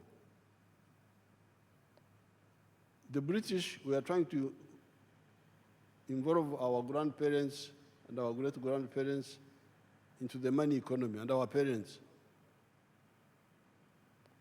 By 1962, only 9% of the homesteads were in the money economy.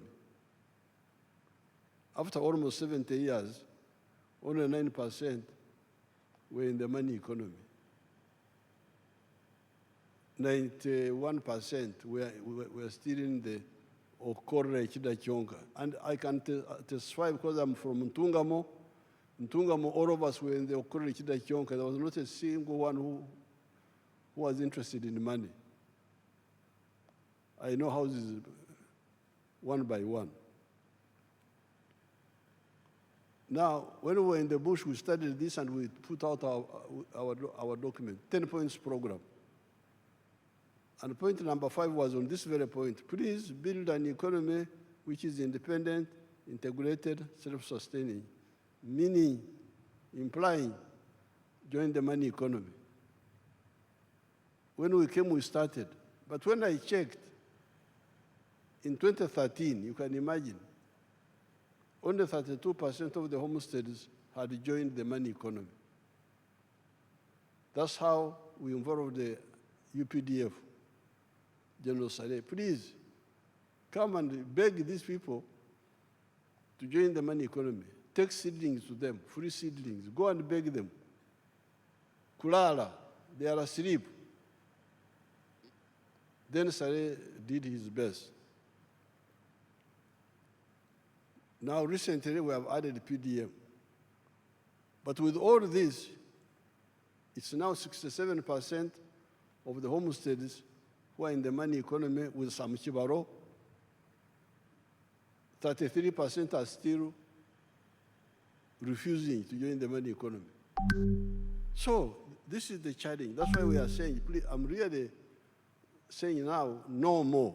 We can't go on like this. And this is the work of the leaders. The leaders, the Banyankore say, Amushogomfu, no mwekoreire. The eyes of the dead body are the eyes of the one who's carrying the dead body. If the one who's carrying the dead body falls in the pit, the body also will fall in the pit. I saw this. I'm here. I'm not a story. I am alive. We started with those Banyankore who are very difficult, like the Karamojong, wild really, and we changed them by engaging them. So therefore, what we said the other time here, now that especially there's this money which is already there in the villages, all the leaders, certainly all the ministers, must take the lead in checking parish by parish what is happening to make sure that all these people stop Kukongora, stop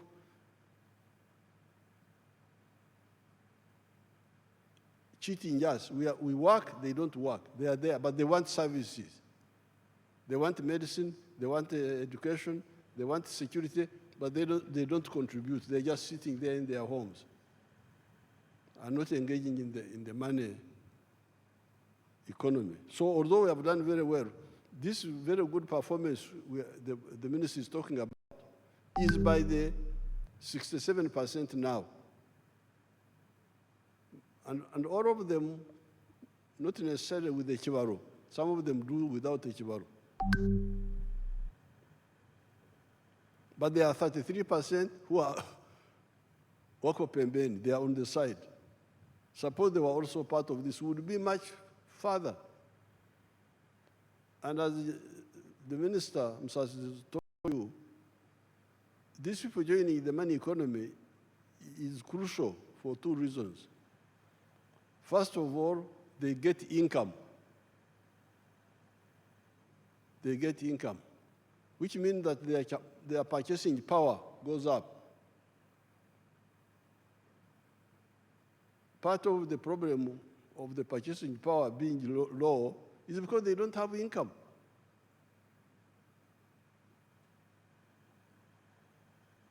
I am a wealth creator. I produce milk. But if you look at the figures, the production of milk is now as I was telling you the other day, 5.4 billion liters. But the internal consumption here is only 800 million liters.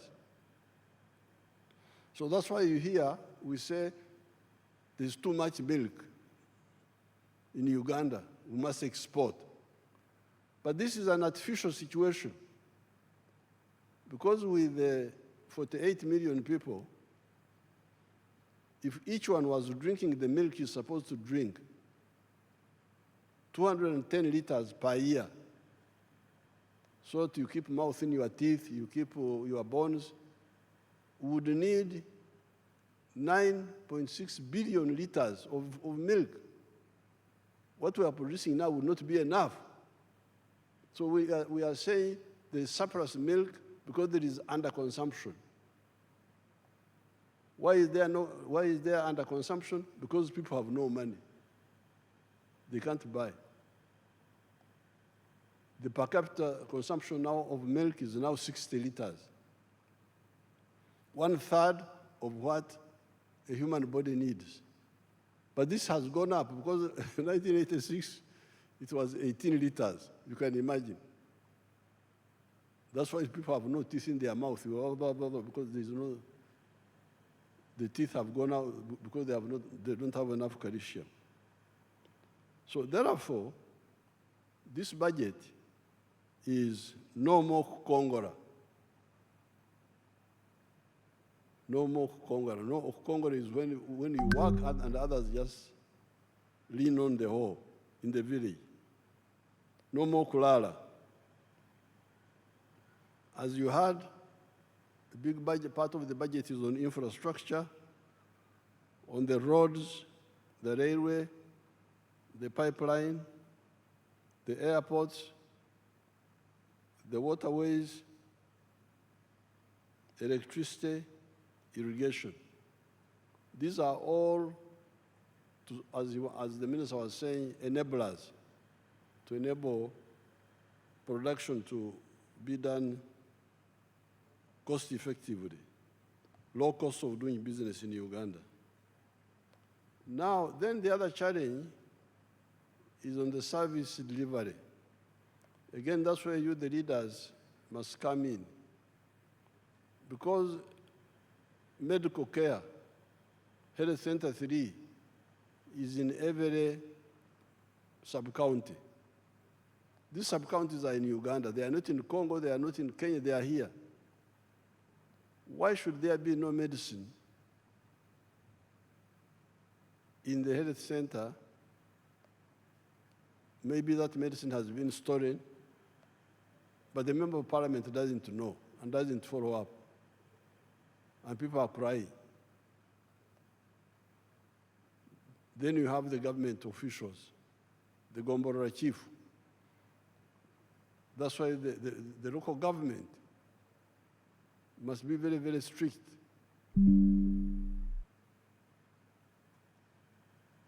The Gombora chiefs, what are they doing?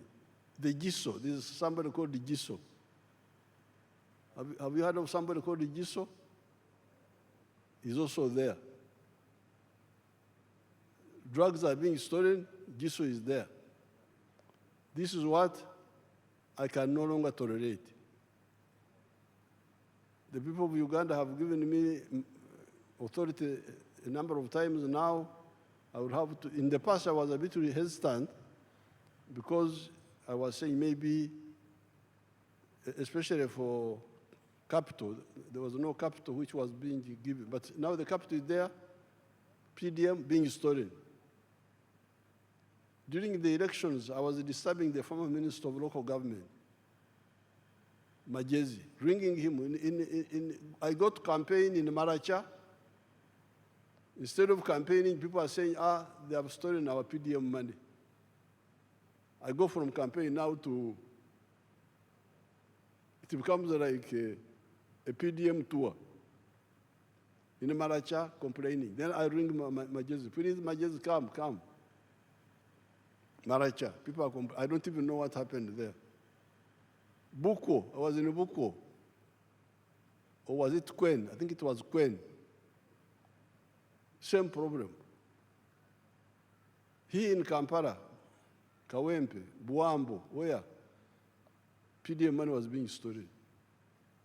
What is the member of parliament doing? Even the opposition ones, the ones of the NRM, I will struggle with them. But even the opposition ones, as long as you are getting allowance from parliament,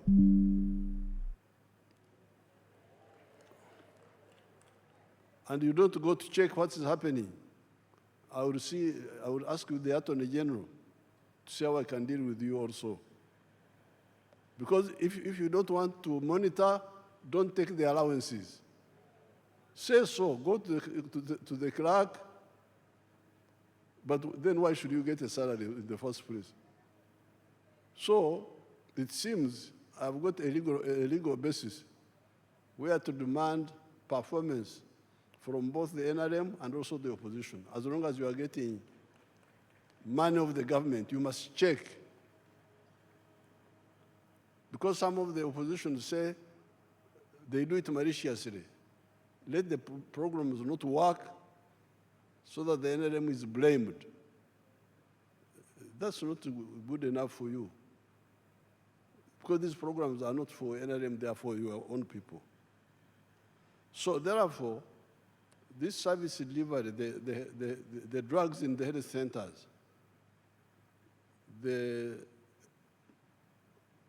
justice, corruption, security, law and order, the infrastructure of leadership is there. Member of parliament for every constituency, LC3 for every sub-county, those are paid. The ones who are not paid, I don't blame them so much. The LC2 is not paid, so I don't have to blame him. But the LC3, the member of parliament, the councillor, these are all paid people. They must monitor, and then the government people must monitor. And local government must monitor them, the chief administrative officer. That's why I put in local government some people that people have been saying they are cantankerous, quarrelsome, like Barugahara and Namere. Namere is famous for quarreling, so you go and quarrel with them.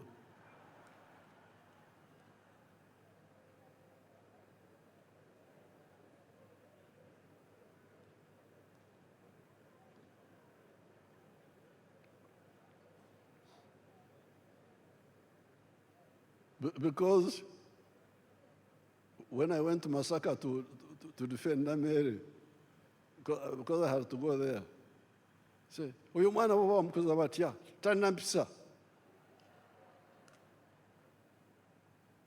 I said that, but if the lack of mpisa is to, because in Uganda, if you say a thief, and you say you are a thief, tana mpisa. They say you should have kept quiet, the mpisa. This is how you are going to destroy the country. So please, both for economy, but also for service delivery, the leaders must do their work. Fortunately, we are going to get, apart from this money which Musasi is getting from all those taxes, we are going to get also the oil money. The government will be getting an extra $1.5 billion per year as its share of the government money. Now, I'll discuss with you how to save this money, first of all, to create a sovereign fund so that it can earn money, because that's how some countries like Norway have used their money very well. Instead of using it to buy perfumes and so on, and and whiskers, they put their money somewhere and it is gaining interest. But we need to use some of it to do the crucial infrastructure, like the railway. We need to have the railway with Kenya and with Tanzania and with Congo and South Sudan and Rwanda, the ones near us, so that all heavy cargo moves from the road to the railway. Then the petroleum products move from the road to the pipeline. That will leave only the light cargo and passengers on the road. And the economics there, you had Msas telling you that it will bring down the cost of transport, of cargo, from 3,000 something to something much less. I'm saying all this so that we harmonize and don't have to waste time arguing, because sometimes we waste time. So we have done well, but we can do much better. Uganda is a very rich country. Now, finally, I'll get time and talk about the environment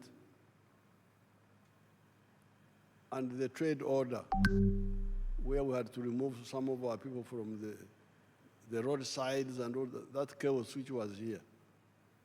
I want to really you people to support this. Don't go on with the cheap politics of misleading our people. Because a country is like a human body. This human body has got many systems which must work in the way God designed them. Breathing, you breathe. There is a whole system, how you breathe. Blood circulation, there is a whole system of how the blood circulates. Seeing, there is a whole system how you see. Hearing, there is a whole system of how you hear. Each system is separate but coordinated by the command post, the brain. Eating, the whole system. Diverse, specialized, but coordinated.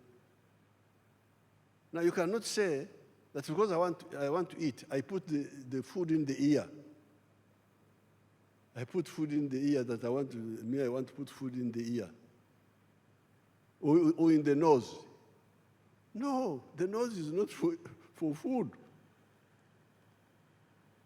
Sometimes when you're in the hospital in a bad situation, they can pass for sometimes some of the food through the nose. But you can't stay like that for long. Food must be through the mouth and the throat and the stomach. The nose is for breathing. The ears are for hearing. This is how the country is. The road is for vehicles, and the sidewalks are for passengers. Can't you see that? The road is for vehicles and motorcycles. The sidewalks are for passengers. The market, if you want to sell, you sell in a shop or a market or a supermarket. But you now say, no, I want to sell on the roadside. Really, this is not for that. This is for walking. Then you get people supporting that they are politicians. Really sickening. The swamp is for water. Swamp is for water. It is not for Amayuni, not for Rumonde, not for Marikwang, no. It is for water. It's for water. And that swamp is a savior. We are here. We have been here for 4.5 million years.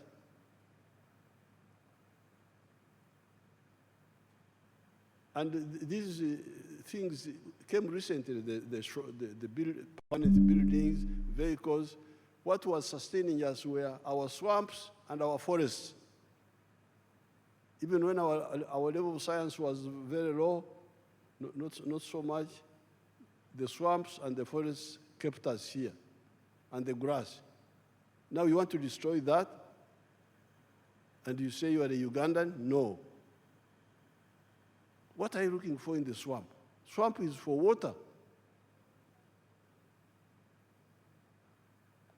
When the Chinese came, they misled some of our people to grow rice in swamps. This was, see how the swamp should look like. That's a real swamp. Papyrus, water, that's how it looks like, the way God created it. And we can use it like that. So therefore, this turning upside down, wanting to eat through the ear, through the nose, not through the mouth. You put food in your eye that you are eating. This is suicide. Even this Ebola you are talking about, why didn't we have Ebola in the past? I had never heard of Ebola. We had other diseases, but we have never had, historically, I've never had, except recently. And I think it is because people are invading the habitats, part of the problem, the habitats of these animals in the forest.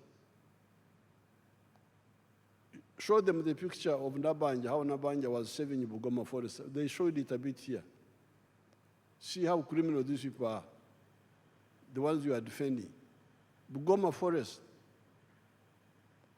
They were showing it here, to put it back again. You see how,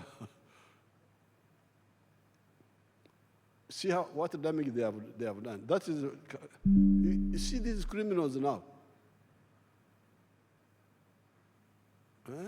Look at the trees they are destroying. These are the people you are defending.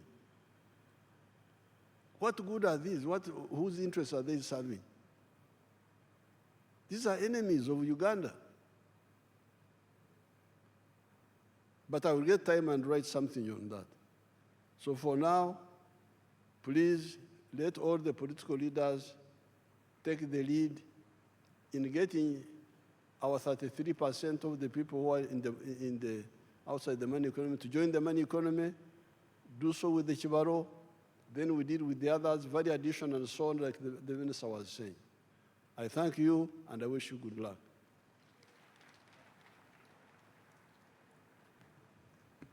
Thank you, Your Excellency, for the successful delivery of the budget speech for the financial year 2026-2027.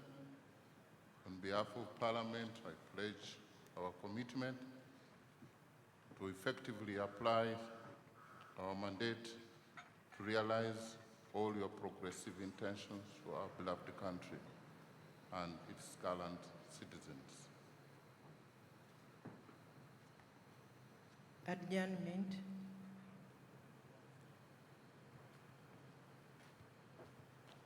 I once again want to thank you, Your Excellency, and all dignitaries for gracing this year's budget speech. I pray, may God bless you all. May God bless Uganda.